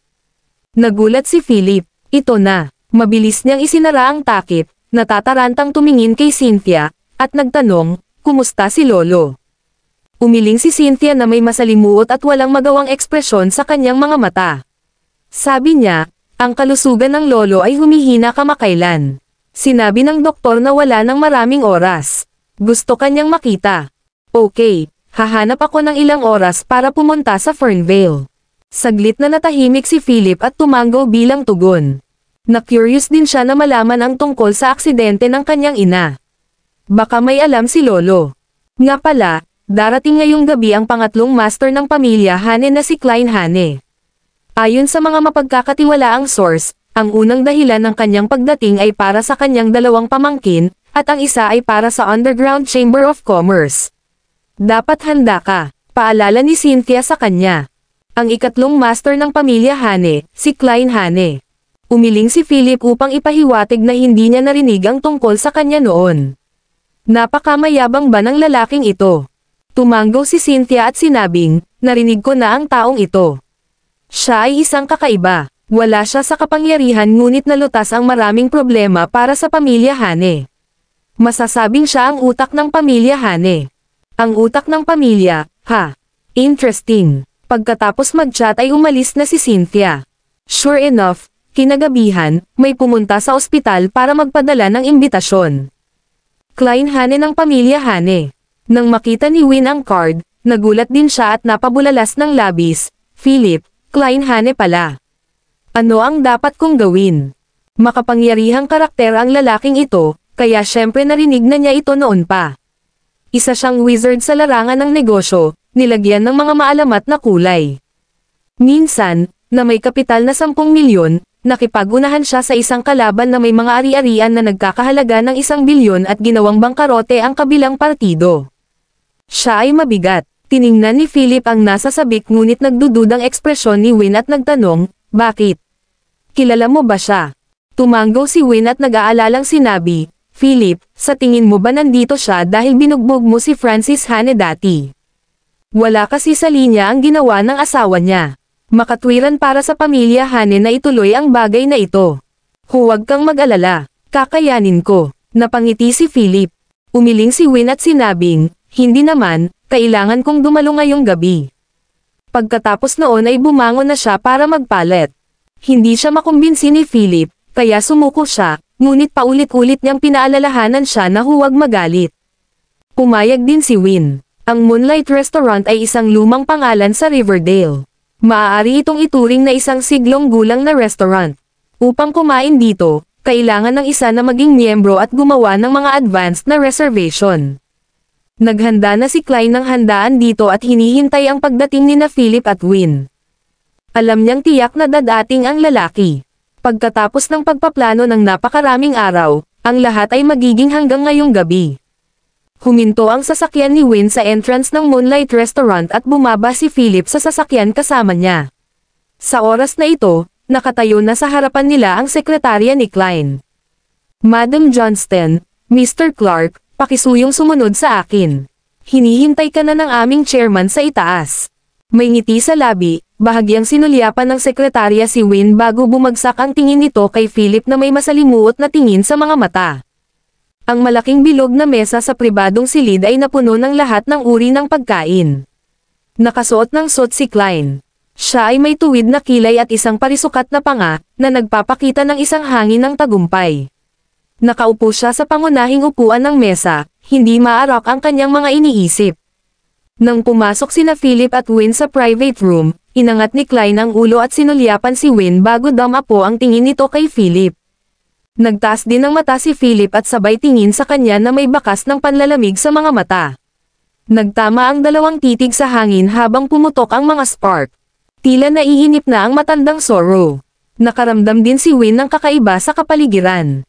Siyempre, nahulaan na niya kung ano ang gustong gawin ng kabilang partido sa piging ngayong gabi, kaya natural, naghanda siya para dito. Madam Johnston, Mr. Clark, mangyaring umupo. Bumangon si Klein na may ngiti sa labi at gumawa ng gesture. Upang gumawa ng isang pagbati ng napaka-graciously, siya ay talagang isang bihasang schemer. Ang nag-iisang tagapagmana, Philip Clark, Kabanata 866. 3 tao lang ang nakaupo sa napakalaking private room, kaya hindi maiwasang medyo walang laman. Tiningnan ni Klein si Win na may ngiti sa kanyang mukha at sinabing, Madam Johnston is a very successful entrepreneur talaga. Narinig ko ang pangalan mo sa capital city, at pagkatapos kitang makita ngayong gabi, dapat kong sabihin na ang mga chismis ay makatwiran. Ngumiti si Win at sinabing, salamat sa mga papuri mo. Tiyak na masasabi ko rin ang tungkol sa iyo. Lumaki akong nagbabasa tungkol sa iyong mga nagawa. Tahimik na tumanggaw si Klein at hindi na nagtanong pa. Lahat sila ay walang laman na papuri. Lumingon si Klein kay Philip at sinabing, Mister, nandito din si Clark. Hayaan mo muna akong mag-propose ng toast sa iyo. Sana ang hapunan ngayong gabi ay makapag-alis ng ilang hindi pagkakaunawaan sa pagitan mo at ng pamilya Hane. Interesting. Ito ba ay isang baligtad na diskarte? Ngumiti si Philip ngunit hindi itinaas ang kanyang baso. Tumingin siya kay Klein at sinabing, Mister Hane, natatakot ako na hindi ko kayang bayaran ang iyong toast. Bakit wala si Francis ngayong gabi? Gusto ko talaga siyang kausapin sa ilang inumin para maalis ang hindi pagkakaunawaan sa pagitan namin. Hindi ba siya nandito ngayon? Gulat na napatingin si Win kay Philip. Sinadya ba niyang magpahid ng asin sa sugat? Matapos marinig ang mga salita ni Philip, bahagyang kumaibot ang mga kalamnan sa mukha ni Klein. Napakawalandiya talaga ng binata sa kanyang harapan. Ang kanyang pamangkin ay na-admit sa ospital hindi nagtagal dahil sa kanyang pambubugbog. Paano siya nakaupo dito, nakangiti ng malapad, na parang walang nangyari? Ano ang ibig niyang sabihin sa pag-alis ng hindi pagkakaunawaan sa pagitan nila? Ito ay kalokohan. Nakahiga na ngayon si Francis sa ospital, nalulunod sa depresyon. Araw-araw, siya ay nagdurusa sa sakit mula sa kanyang isip at katawan, iniisip ang tungkol sa paghihiganti palagi. Gayunpaman, ang taong ito ay kumikilos na parang walang nangyari. This damned brat, kailangan niyang alagaan siya ngayong gabi at ipaghiganti ang kanyang pamangkin. Tumingin si Klein kay Philip, nag-aalab ang galit sa mga mata nito. Hindi niya mapigilan ang panginginig ng kanyang katawan. Kahit na pinagkadalubhasaan niya ang kalmadong ugali pagkatapos ng mahabang panahon sa negosyo, sa harap ni Philip ngayong gabi, hindi niya talaga mapigilan ang sarili. Gusto talaga ni Klein na durugan ang katawan ni Philip sa 1,000 piraso, ngunit hindi pa ngayon ang oras. Kailangan niyang magtiis. Nagkunwari si Philip na hindi napansin ang pagbabago sa mga mata ni Klein at sa halip ay nagtanong, Mr. Hane, okay ka lang? Bakit ang pula ng mukha mo? Hindi pa nga kami nagsisimulang uminom, masama ba ang pakiramdam mo? How dare he ask this question? Nang marinig ang mga salita ni Philip, halos lumuwa si Klein ng isang bibig ng dugo. Maput, ang taong ito ay hindi naglaro ng mga patakaran.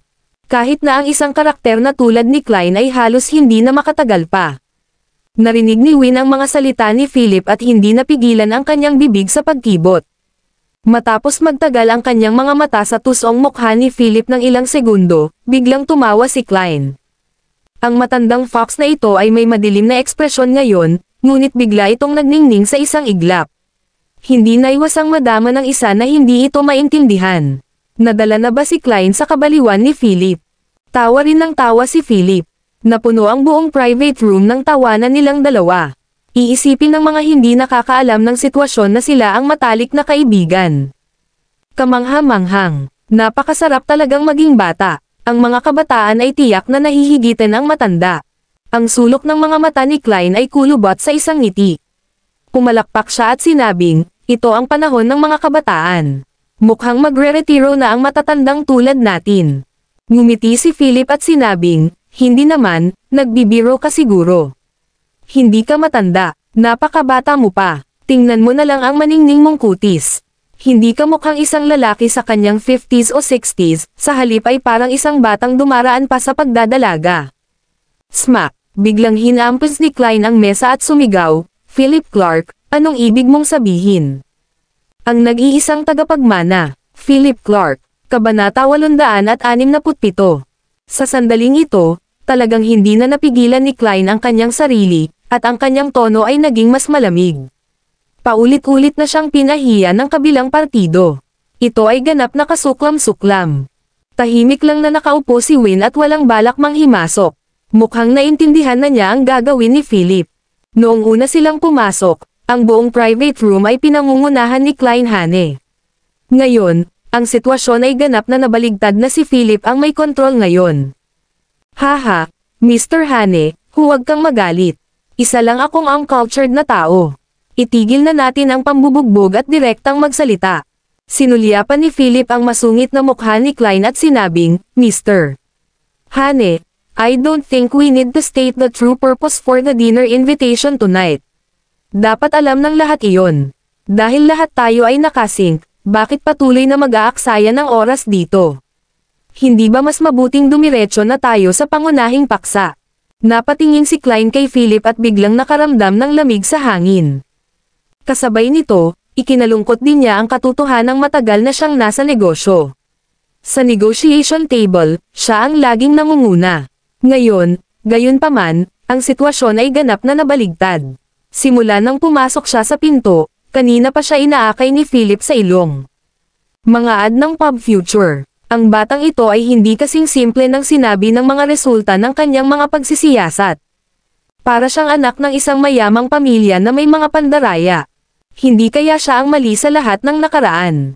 Napagtanto din ni Klein na hindi favorable ang sitwasyon para sa kanya ngayon. Bahagyang ngumiti siya, napanatili ang magandang saloobin, at sinabing, Bueno, dahil sinabi mo na iyon, hindi ko na kailangang itago pa. Kung hindi, ito ay parang masyado akong maliit. Sumando si Philip at madaling sinabi, tama. Ilabas natin ang lahat. Ito ay mas mabuti para sa lahat sa ganoong paraan. Ngumisi si Klein, okay, I have two topics to discuss with you tonight. Una, humihingi ako ng paliwanag para sa aking pamangkin. Isang paliwanag. Umayo si Philip at bahagyang ipinikit ang kanyang mga mata, bakas sa kanyang tingin ang lamig. Tumingin siya kay Klein at sinabing, ang pamangkin mo ang may kasalanan, pero ngayon ay humihingi ka ng paliwanag sa amin. Hindi ba't masyadong protective iyon sa kanya? Pamangkin ko si Francis. Kahit na may gawin siyang kakaiba, dapat ay kami ng pamilya Hane ang humawak sa kanya. Hindi nasa labas ang makialam. Habang sinasabi iyon ni Klein, pakiramdam niya ay malapit na siyang masira. Nang maisip niya ang kalagayan ng kanyang pamangkin kamakailan, nakaramdam siya ng panlulumo. Paano magiging ganoon ang isang matalinong batang lalaki? I'm sorry. Hindi ito isang intervention kundi pagtatanggol sa sarili. Bahagyang yumuko si Philip at tumingin kay Clean sa kabilang panig na may malamig na mga mata, na lumikha ng maraming presyon sa kanya. Pagtatanggol sa sarili. Paano mo nasabi iyon? Kung self-defense lang, bakit si Francis nasugatan ng husto? Nabali niya ang ilang tadyang. Kung hindi siya nagpumilit na pumunta sa ospital, namatay na siya. Nanginginig sa galit si Klein. Hindi niya maisip na ang isang mamamatay tao ay maglalakas loob na magsalita tungkol sa pagtatanggol sa sarili. Nawalan ng dignidad ang pamilya Hane. Kung hindi dahil sa Underground Chamber of Commerce, hindi uupo dito ngayon si Klein, humihingi ng paliwanag. Ayon sa normal na paraan ng pamilya Hane, tuwirang supilan sana nila ang kabilang partido. Gayunpaman, ang Beacon Group ay isang malaking negosyo sa Riverdale kung tutuusin. Hindi magiging madali ang gumawa ng hakbang laban sa kanila. Sa makatuwid, sinusubukan ni Klein ang tubig ngayon. Kung hindi ko siya binugbog, may ginawa na siya sa asawa ko. Nanlamig ang mga mata ni Philip habang sinasabi, ginawa ko ito para protektahan ang aking asawa. Ipinakita ko na sa kanya ang awa sa pamamagitan ng pag-iwan sa kanya ng buhay. Namula ang mukha ni Klein habang galit na tumayo. Gusto niyang sigawan siya, ngunit nang makita niya ang malamig na mga mata ni Philip, wala siyang masabi. Ang kanyang mga salita ay nakabara sa kanyang lalamunan. Ang nag-iisang tagapagmana, Philip Clark, Kabanata 868. Ilan sa mga tadyang ng kanyang pamangkin ay nabali at ang kanyang mga laman loob ay nasira. Kung hindi dahil sa magandang kapalaran ng kanyang pamangkin, matagal na siyang namatay. Ang lalaking ito ay naglakas loob na sabihin na siya ay nagpakita ng awa. Halatang binaril niya ang kanyang buhay. Hindi makatayo si Klein at manood habang ang isang miyembro ng pamilya Hane ay inapi ng ganito. Isa itong tahasang antas ng pambubuli noon. Ang pamilya Hane ay isa sa mga pinakamayamang pamilya ng Capital City. Hindi nila kailanman kukonsintihin ang gayong pang-aabuso mula sa mga tagalabas. Hindi mo naranasan ang sakit niya. Nakabalot na siya ngayon ng mga benda at nawala ang dati niyang maaraw na disposisyon. Siya ay naging isang malungkot na tao at lahat ng ito ay sanhi ng iyo. Sinira mo ang buhay niya at ang kinabukasan niya. Ang mga salita ni Klein ay ganap na pinalaki. Inayos niya muna ang stage. Hehe, sinira ko buhay niya. Panunuya ni Philip, excuse me, but you need to wake up to reality. Ang isang bulok na tao tulad ng iyong pamangkin ay tiyak na Samires sa hindi mabilang na buhay. Hindi ka ba nahihiya na kausapin ako tungkol dito? Ang lahat ng maruming bagay na ginawa niya ay sapat na para patayin siya. Ngumisi si Philip, puno ng panunuya ang tono nito. Si Francis Hane at ang panganay mong pamangkin, si Kenneth Hane, sa paningin ko, nakuha nila ang kanilang mga dessert.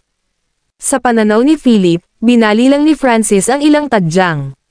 Ito ay walang iba kundi isang maliit na parusa para sa kanya. Wala akong pakialam sa mga argumento mo. Ang ginawa mo ay labag sa batas at dapat mong pagbayaran ang iyong krimen. Matigas na sabi ni Klein. Tiningnan ni Philip ang namumula na mukha ni Klein, ang malamig na liwanag sa kanyang mga mata ay unti-unting namuo bago niya sinabing, sa totoo lang, isa kang mabuting tiyuhin, ngunit hindi mo lang makita ang tunay na kulay ng iyong pamangkin. Hindi. Marahil ay nakikita mo ito ng malinaw, ngunit ito ay dahil ikaw o ang pamilya Hane ay nasanay na sa pagpapalayaw sa iyong mga miyembro ng pamilya kaya ang sitwasyon ay naging ganito ngayon. Natigilan si Klein. Hindi niya maintindihan kung bakit nasasabi ni Philip ang mga ganoong salita. Mr. Hane, I'd advise you na huwag mong sirain ang sarili mo dahil sa pamangkin mo. Kung talagang mahal mo ang iyong dalawang pamangkin, dapat mong pagnilayan ang kanilang mga pagkukulang. Bakit naging ganito ang mga tagapagmana ng pamilya Hane mo? Hindi ko naman problema, pero problema ng pamilya Hane.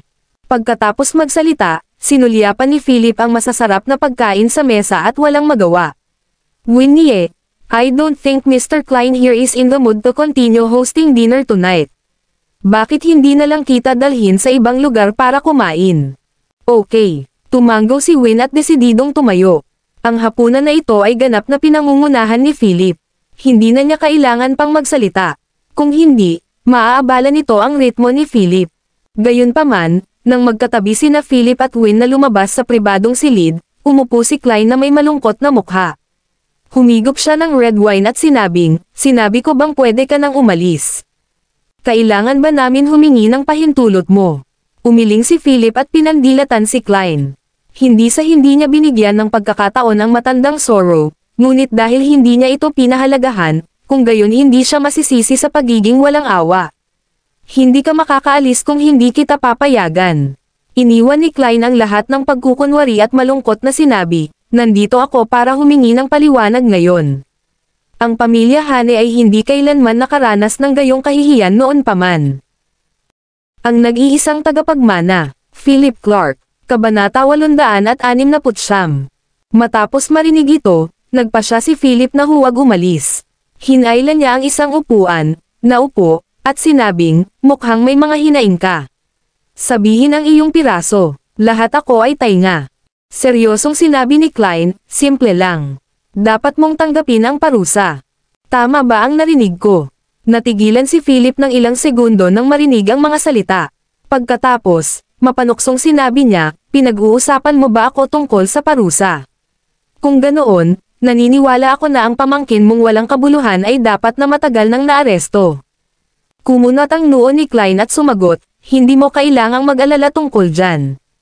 Kung nagawa mo ang krimen, kailangan mong pasanin ang mga kahihinatnan. Alam niya sa puso niya na kahit masama ang ugali ng kanyang pamangkin ay pamangkin pa rin niya ito kung tutuusin. Bilang tiyuhin niya, kailangan niyang ipaghiganti siya. Walang magawa si Philip sa pagpupumilit ni Klein.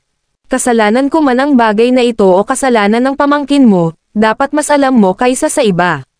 Gusto mo lang maglabas ng ilang mga pagkabigo sa iyong pamangkin o sa ngalan ng pamilya Hane, o gusto mong makakuha ng isang bagay mula sa amin? Kung hindi, bakit ka mag-aabala na pumunta sa ganoong haba?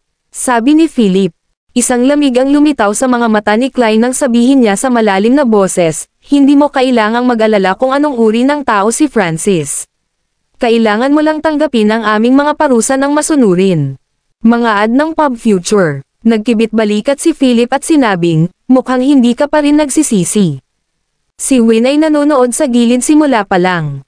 Ngayon, isang mahinang malamig na liwanag ang dahan-daang tumagos mula sa kanyang mga mata. Sa oras na ito, itinulak ang pinto ng pribadong silid, at 4 na matipunong lalaki ang pumasok mula sa labas. Direktang lumapit kay Philip ang nangunguna at same time na sinabi, Dod, tahimik ka na lang sa amin. Naprovoke mo ang pamilya Hane. Napahamak ka sa simula pa lang. Nilinggan ni Philip si Klein at malamig na tumikim, Mr. Hane, medyo underhanded ang pamamaraan mo, di ba? Sa wakas ay nagpakita ng malabong ngiti si Klein sa sandaling ito. Humigop siya ng red wine at sinabing, mali ka sa puntong ito. Kung minsan, ang mga underhanded na pamamaraan ay nagbibigay ng pinakamahusay na mga resulta. Haha, dapat mas alam mo ang katotohanan kaysa sa iba, pero mas gusto mong gawin ito para sa kapakanan ng iyong pamangkin. Hindi ka ba magsisisi? Same time na tanong ni Philip. Natahimik si Klein, pinipigilan ang kanyang mga iniisip. Saan kaya nagkaroon ng lakas ng loob ang batang ito para kausapin siya ng ganito? Hindi ba niya alam ang reputasyon ng pamilya Hane? Gayunpaman, ang matipunong bodyguard sa harap ni Philip ay tila naiinip. Hinawakan niya ang balikat ni Philip at sinabing, tumigil ka nga sa pagmamakaawa mo. Bumangon ka at sumama sa amin. Pagkatapos nito, sinenyasan niya ang kanyang mga tauhan na hawakan si Philip. Isang malamig na liwanag ang sumilay sa mga mata ni Philip habang sinasabi niya, nakakahawak ka sa mga tao ng walang tula o dahilan. Sino ka? Napangisi ang lalaking nangunguna. Bakit ang dami mong kausap? Ano ang dapat ay dahilan? Kapag nakarating na tayo sa lugar na iyon, ipagtatapat mo ang lahat. Humalukip-kap si Philip habang malamig na kumikislap ang mga mata. Sabi niya, galing ka ba sa pamilya Hane? Si Klein ay nakaupo sa pangunahing upuan habang pinapanood ang palitan ni Philip at ng ilang matipunong lalaki. Hindi niya maiwasang mapangiti. Ang mga bagay ay umunlad na hanggang dito. Posible bang magkaroon ng higit pang panlilinlang ang binatang ito? Bakas ang galit sa mukha ng matipunong lalaki na iyon habang inisyan, oo, galing kami sa pamilya Hane. Bakit? Natatakot ka ba? Anong pangalan mo? Tanong ni Philip. Chief Norton. Ano ang gagawin mo tungkol dito? I'd mando mo ako kung maglakas loob ka. Mariing sigaw ng matipunong lalaki. Chip Norton, bulong ni Philip, isang nagbabantang liwanag na kumikislap sa kanyang mga mata. Ilipat mo, sigaw ng matipunong lalaki na nagngangalang Chip. Umiling si Philip at sinabing, anong karapatan mong saluhin ako? Ikaw ay isang walang alam na brat, galit na sabi ni Chip, pagdating natin sa lugar na iyon, mauunawaan mo ang lahat. Isang ngiti ang lumitaw sa mga sulok ng bibig ni Klein. Tumanggi siyang maniwala na magagawa ni Philip ang anumang bagay sa kanyang sitwasyon. Ang ebidensya at ang medikal na ulat na isinumite niya ay higit pa sa sapat upang ipadala si Philip sa loob ng higit sa 10 taon. Ang nag-iisang tagapagmana, Philip Clark, Kabanata 870. Lumakad ng ilang hakbang si Win, huminto sa harap ni Chip, at nakasimangot habang malamig na sinabi, sino ka? Bakit mo siya inaalis? Isang sulyap na patagilid ang ibinigay ni Chip kay Win at baka sa kanyang mga mata ang pagkagulat, ngunit agad din itong inisyan. Bakit may pakialam ka? Huwag ipasok ang iyong ulo sa negosyo ng pamilya Hane. Ganun ba? Bato ang mukha ni Win. Nasa batas ba ang pamilya Hane? Gusto pang magsabi ni Win, ngunit marahang hinayla ni Philip ang kanyang damit at nakangiting sinabing, huwag kang mag-alala, magiging maayos ako. Lumabas ka na lang at hintayin mo ako. Nag-alinlangan si Win pero sa huli ay tumango. Nga pala, nagayos na rin ako para sa kaligtasan mo, nakangiting sabi ni Philip. Nakatingin sa seryosong mga mata ni Philip, medyo nag-aalala pa rin si Win. Ano naman sayo? Sabi ni Philip, huwag mo akong alalahanin. Ang maliliit na patatas na tulad nila ay hindi makakapagpasimula ng isang malaking bagyo. I have my ways. Unti-unting lumuwag ang ekspresyon ni Win. Alam niyang kailangan niyang maghanda ng maaga. Kung may nangyari talaga kay Philip, kailangan niya itong iligtas sa lalong madaling panahon. Ngini siya ni Chip si Philip. Ha, ito ang unang pagkakataon na makarinig ako ng isang taong nagsasalita ng napakayabang. Bilang isang senior na miyembro ng pamilya Hane, ang sitwasyong ito ay masyadong karaniwan para sa kanya. Kung mapapansin ni Third Master Hane ang batang ito, naisip niya na ang batang ito ay ipapadala sa loob ng hindi bababa sa 8 hanggang 10 taon. Ngumisi si Philip kay Chip at sinabing, dahil gusto mo akong kunin, umalis na tayo. Sana lang ay hindi mabuhay ang pamilya Hane para pagsisihan ito. Pagkasabi niya nito, ngumisi si Philip at tumingin kay Klein. Haha, ang kulit mo talaga. Paalalahanan kita, may mga bagay na hindi mo kayang gawin at may mga taong hindi mo kayang saktan. Malamig na sinulyapan ni Chip si Philip. Iyan ba ay isang banta o iminumungkahi mo na naprovoke ko ang isang tao na hindi dapat? Hindi tanga si Philip at naiintindihan niya ang sitwasyon niya ngayon. Sinadya niyang maging sarcastic. Tama ka, ito ay isang babala. Kung tungkol sa mungkahi, ito ay iyong wishful thinking lang. Ang pamilya Hane ay hindi nangangailangan ng dahilan dahil kami ang gumagawa ng mga patakaran. Ipinatong ni Chip ang kanyang malaking kamay sa balikat ni Philip at sinabing may masamang ngiti, alisin mo siya. Pagkasabi nito ay nilinggan ni Chip si Klein at bahagyang tumango ang huli sa kanya.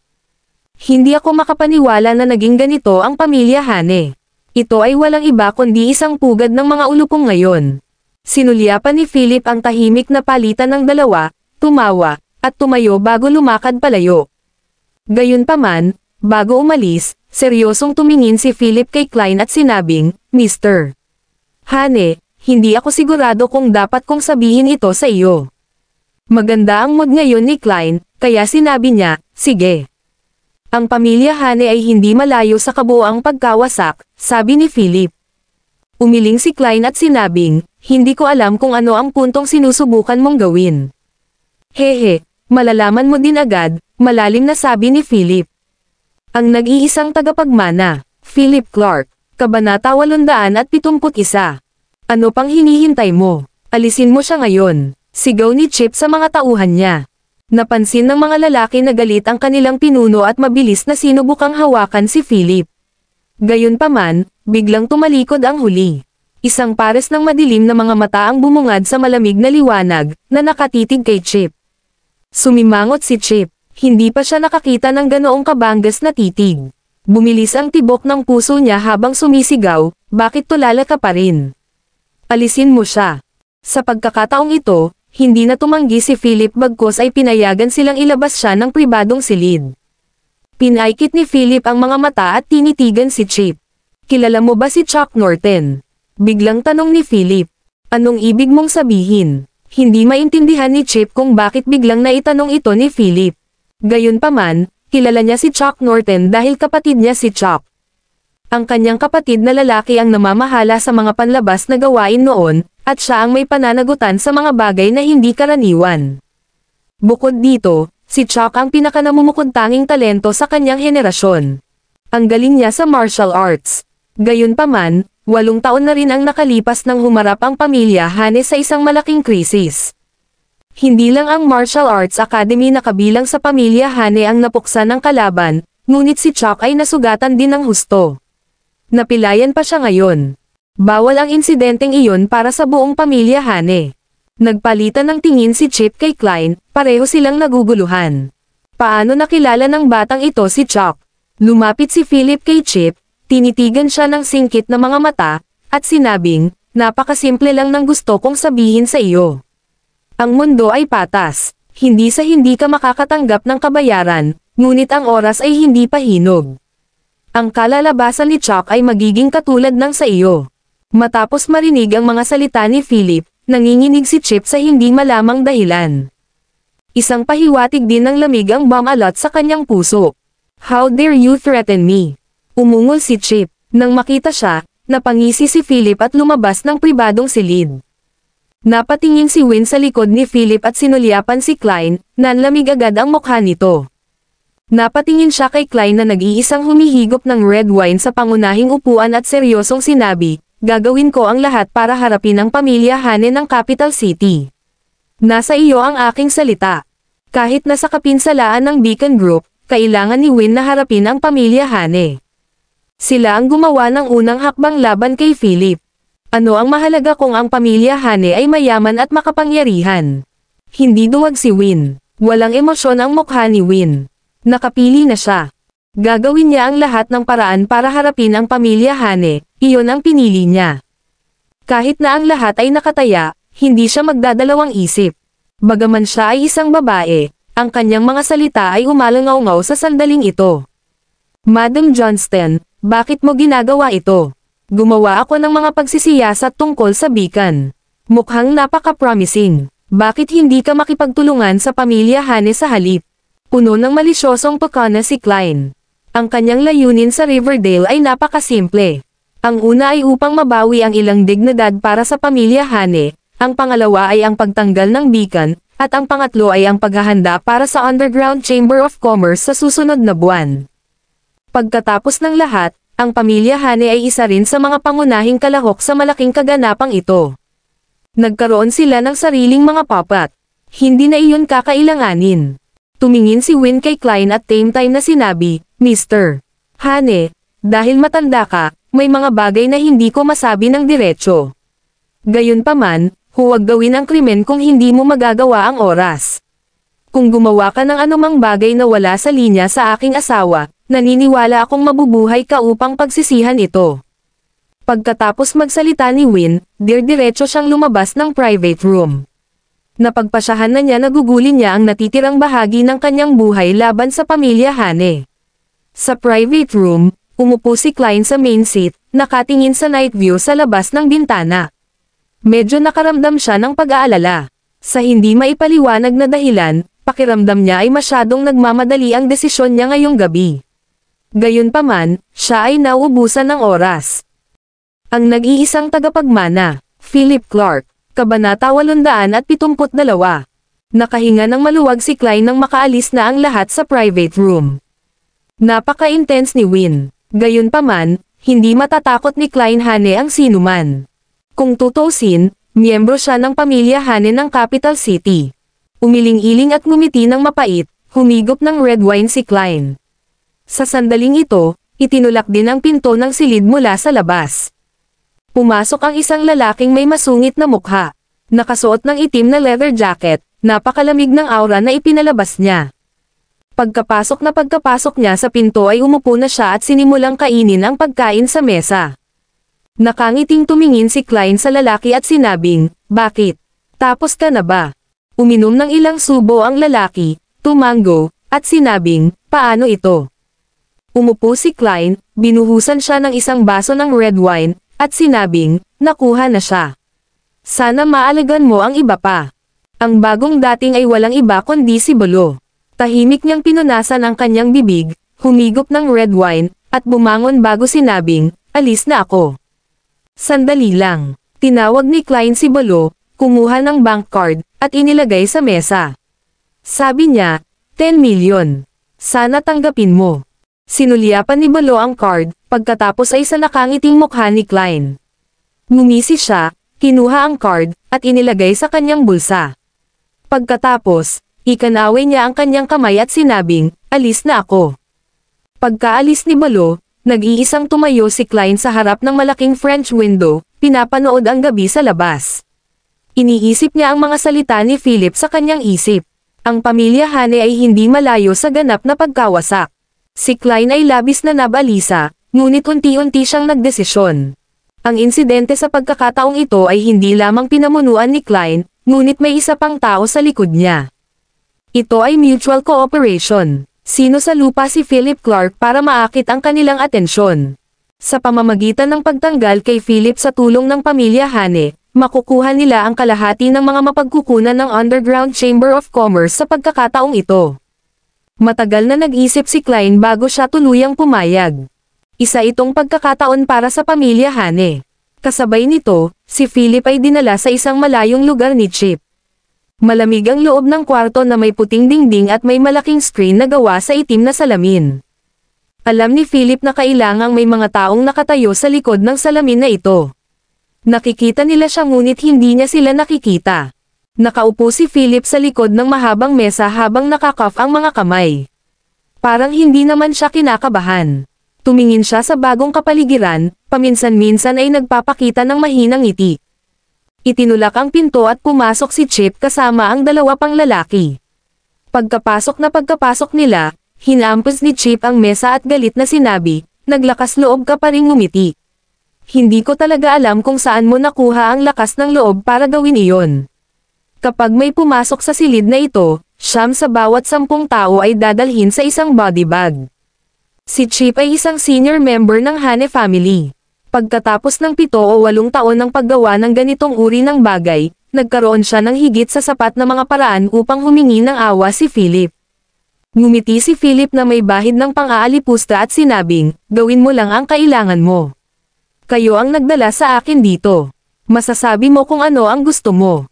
Anong klaseng ugali yan? Hinampos ulit ni Chip ang mesa. Kinailangan niyang alagaan ng maayos si Philip ngayon para maayos ang daan para sa follow-up na gawain. Sa pamamagitan lamang ng tamang pag-amin ay matagumpay niyang naipadala si Philip. Tumingin si Philip kay Chip na may bakas ng pagkatuwa. Tahimik niyang itinaas ang kanyang mga kamay at ang mga mata ng huli ay nakatutok sa may kantab na posos sa kanyang mga kamay. Chip Norton, naaawa talaga ako sa iyo. Hindi mo pa alam kung sino ang na-offend mo, makahulugang sabi ni Philip. Haha, bastos ka talaga. Ngunit alam mo ba kung saan ito? Ito ang teritoryo ng pamilya Hane. Hindi iyong tahanan. Gumawa ng tamang pag-amin at baka maiwasan mo ang ilang sakit at paghihirap. Nagalit si Chip. Tumanggi si Philip na makipagtulungan. Mukhang kailangan na naman niyang mag-overtime ngayong gabi. Wala akong masabi. Kinulong ng pamilya Hane ang mga tao nang walang magandang dahilan. Matapang ka talaga. Nagtataka ako kung sino ang nagbigay sa iyo ng mga karapatan na gawin ito, walang pakialam na sabi ni Philip. Ang nag-iisang tagapagmana, Philip Clark, Kabanata 873. Hehe, anong silbi ng sinasabi mo ngayon? Ngayong nasa aking mga kamay ka at ang lugar na ito ay puno ng aking mga tao, ang pakikipag-usap sa iyo ay isang piraso ng cake. Siyempre, mas makakabuti para sa iyo kung hindi mo ako pipilitin na gawin ito. Hindi naman kami mga taong uhaw sa dugo, naiinip na sabi ni Chip. Ayaw niyang mag-aksaya ng oras sa pakikipag-usap kay Philip. Gayunpaman, sa susunod na segundo, nanlaki ang kanyang mga mata habang humihinga sa gulat. Itinaas ni Philip ang kanyang mga kamay at ikinuyom ang kanyang mga kamao. Kaagad, nakita niya ang mga posos na nagbabago ng hugis sa harap mismo ng kanyang mga mata. Sa loob lamang ng ilang segundo, Nasira ni Philip ang pares ng may kantab na pilak na kandado. Laking gulat ni Chip kaya napaatras siya ng ilang hakbang. Ito ba ang lakas na maaaring taglayin ng isang tao? Matapos maputol ang mga posas, mahinang ngumisi si Philip at binaluktot ang kanyang mga palso. Sa pagtingin sa 3 tulalang tao sa kanyang harapan, sinabi niya, "Alam mo ba kung ano ang nangyari kay Chop noon?" Natigilan si Chip, basang-basa na ang likod niya sa malamig na pawis. Siyempre alam niya kung paano nabugbog ng husto ang kapatid niya kaya nauwi sa gulay. Nakahiga pa siya sa ospital ngayon. Siya ang pinakamakapangyarihang external affairs steward ng pamilya Hane noon. Gayunpaman, gaano man sinubukan ni Chip na tanungin siya tungkol dito, tumanggi lang si Chuck na ihayag ang mga partikular na kalagayan ng kanyang pinsala noon. Hindi iyon ang pinakamahalagang punto. Ang pinakamasakit ay, hindi nagtagal pagkatapos ng insidenteng iyon, tinanggal si Chuck sa kaibuturan ng pamilya Hane. Sa tuwing binibisita niya ang kanyang kapatid sa ospital, ang mga mata ng kanyang kapatid ay puno ng takot kapag binanggit ang pangyayaring ito. Bakit biglang nagtanong ang batang ito sa harapan niya? Alam ba niya ang totoong dahilan sa likod ng pangyayaring iyon? O maaaring ito ay hindi, imposible. Nang si Chip ay nag-iisip ng mga posibilidad, si Philip ay ngumiti lang sa kanya ng malawak. Nawasak na ang nakasisilaw na tanikala. Hindi napigilan ni Chip na kiligin nang tumalon ang kanyang mga talukap ng mata. Noon lang niya napagtanto na siya ay nahuli sa isang bitag. Ito ay hindi lamang isang simpleng pagkulong. Ang iba pang mga dahilan na nasa likod nito ay lampas sa kanyang imahinasyon. Nang makita niyang tatayo na si Philip ay mabilis na naglabas ng baril si Chip sa kanyang sinturon at itinutok iyon kay Philip na dahan-daang nakatayo. Umiling-iling siya, "Anong ginagawa mo? Ilagay ang iyong mga kamay sa likod ng iyong ulo at maglupasay. Nakaluhod ka." Hinugot ni Chip ang safety catch ng baril. Nagkibit-balikat si Philip habang pinipigilan ang kanyang mga galaw at sinabing, "Bakit ka ba nagkakagulo? Huwag kang maalarma, wala akong magawa sa'yo. Ito ang teritoryo ng pamilya Hane, tama ba? Kahit na ano, isa kang kaitiwala ng pamilya Hane, kaya paano ka matatakot? Gayunpaman, maaari akong magbigay sa iyo ng isang piraso ng payo. Kung pipilitin mong maging matigas ang ulo, baka matulad ka kay Chuck." Siya talaga yon. Nang marinig ito, nagliyab ang mga mata ni Chip. "Sino ka ba? Huwag mo akong tignan ng ganyan. Kilala ni Chuck kung sino ako at kahit ang patriarch ng pamilya Hane ay alam din. Ikaw lang ang itinatago sa dilim." Napaka-pathetic. Ikinuyom ni Philip ang kanyang mga kamao at nakangiting sinabi, "Alam mo ba kung bakit ang pamilya Hane ay walang lakas ng loob na banggitin ang isang salita tungkol sa insidente na nangyari 8 taon na ang nakakaraan? Let me tell you, sa mundong ito, to lang ang batas. Ang lahat ng iba pa ay pabigat." Nang sabihin niya iyon, pinisil ni Philip ang kanyang mga kamao, at medyo halata ang kahulugan. "Sino ka? Ano ang iyong pagkakakilanlan?" Si Chip ay hindi isang tanga. May hawak pa rin siyang baril, at nakatayo rin sa tabi niya ang 2 subordinate niya, handang bumunot ng baril. Ang alam lang ni Chip ay tinanggap ng kanyang kapatid ang isang gawain mula sa pamilya Hane noong araw na iyon, at pagbalik niya ay baldado na siya. Si Chuck ay hindi nagbanggit ng isang salita tungkol sa pangyayaring ito mula noon, at ang kanyang katahimikan ay tumagal ng 8 taon. Dapat may nangyari. Kung hindi, ayon sa ugali ng pamilya Hane, walang paraan na hindi sila gumanti pagkatapos masira ang martial arts center. "Tinatanong mo ba ang identity ko?" Pinag-cross ni Philip ang kanyang mga braso, kinurot ang kanyang baba, at sinabing, "Inilalagay mo ako sa isang mahigpit na lugar. Natatakot ako na kung sasabihin ko sa iyo, ang buong pamilya Hane ay lumuhad at humingi ng awa sa akin." Sumimangot si Chip. Kahit may hawak siyang baril, kitang-kita niyang walang takot ang lalaking nasa harapan niya. Siya talaga ang nasa disadvantageous na posisyon. Anong trump card ang hawak niya sa kanyang H? Ang nag-iisang tagapagmana. Philip Clark. Tuldok-tuldok-tuldok. Kabanata 874. Si Chip ay hindi tanga.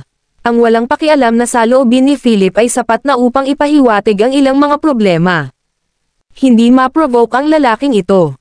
Kung hindi, haantong siya tulad ni Chuck. Gayunpaman, nasaktan na niya siya. Sa ilalim ng napakalaking pressure, ang mga tao ay madaling kapitan ng ligaw na imahinasyon, tulad ng kinakaharap ngayon ni Chip. Tumingin si Philip sa naguguluhan na Chip, ang ngiti sa kanyang mukha ay kasing liwanag pa rin ng tag-init.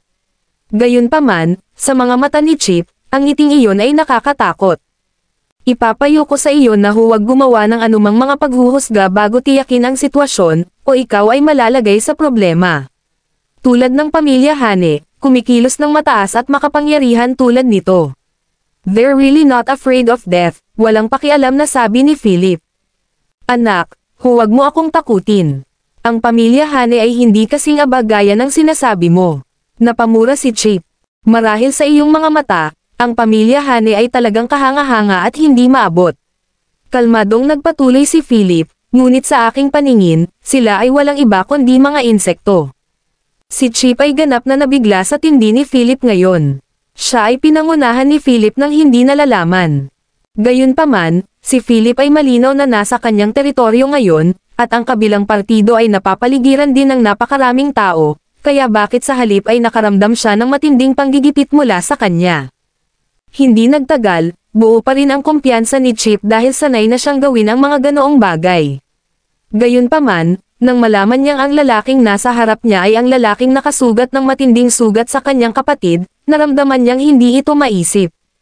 Naprovoke niya ang isang tao na hindi niya kayang i-provoke. Ito ay isang deadlock. Ikaw ba ang nanakit kay Chop? Nakakunot ang noo ni Chip habang nakatingin kay Philip. Nahirapan pa rin siyang paniwalaan, at patuloy na sinusuri ng kanyang isip ang mga kalamangan at kahinaan ng kasalukuyang sitwasyon. Sa ganitong sitwasyon, kailangan niyang pumili sa lalong madaling panahon. Kung hindi, maaari niyang gugulin ang natitirang bahagi ng kanyang buhay upang mabawi ito. Hindi iyon nangangahulugan na si Chip ay isang duwag, ngunit tulad ng sinabi ni Philip, ang ilang mga tao ay hindi maaaring ma-provoke habang ang ilang mga bagay ay kailangang isaalang-alang. You don't look that stupid, so there's no reason for me to hide it. Oo, nagawa ko. Ngumisi si Philip habang sinasabi iyon, ngunit kinilabutan ang tatlo nang makita ang ngiting iyon. May kawalang katiyakan sa mukha ni Chip. Dahan-dahan niyang itinago ang kanyang baril nang lumitaw ang nalilitong ekspresyon sa kanyang mukha. Pagkaraan ng ilang oras, sinabi niya, masyado akong kumilos ng madali sa bagay na ito. Pwede ka nang umalis. Pinapaalis mo ba ako? Tama ba ang narinig ko? Nanunuya si Philip habang nakatingin kay Chip. Oo, magwala ka bago pa magbago ang isip ko. Mabilis na sabi ni Chip. Pag-angat ng ulo, nakita niya ang mapanoksong mga mata ni Philip. Marahas siyang nanginig ng kusang bumangon ang hindi magandang pakiramdam. Nako, may masamang mangyayari. Ganito ba umaandar ang pamilya Hane? Ang pag-aresto sa mga tao sa kalooban at pagpapalaya sa kanila kapag gusto mo. Philip wore ng isang mapanoksong ngiti sa kanyang mukha. Oo, ito ay puno ng kabalintunaan. Nang bumagsak ang tingin niya kay Chip, para siyang tanga. Ang nag-iisang tagapagmana, Philip Clark, Tuldok, Kabanata 875. Si Chip ay puno ng gulat sa sandaling iyon. Iyon lang ang nasa isip ni Chip. Hindi naman sa nagrereklamo ako, pero dinala mo lang ako dito. Hindi pa natin ito napag-usapan ng maayos pero pinapaalis mo na ako. Pakiramdam ko napaka-unwanted ko. Natigilan si Chip sa sinabi ni Philip. Hindi niya inaasahan na sasabihin ito ng kabilang partido, at tila napagpasyahan niyang hindi umalis. Anong kalokohan ang sinusubukan niyang gawin?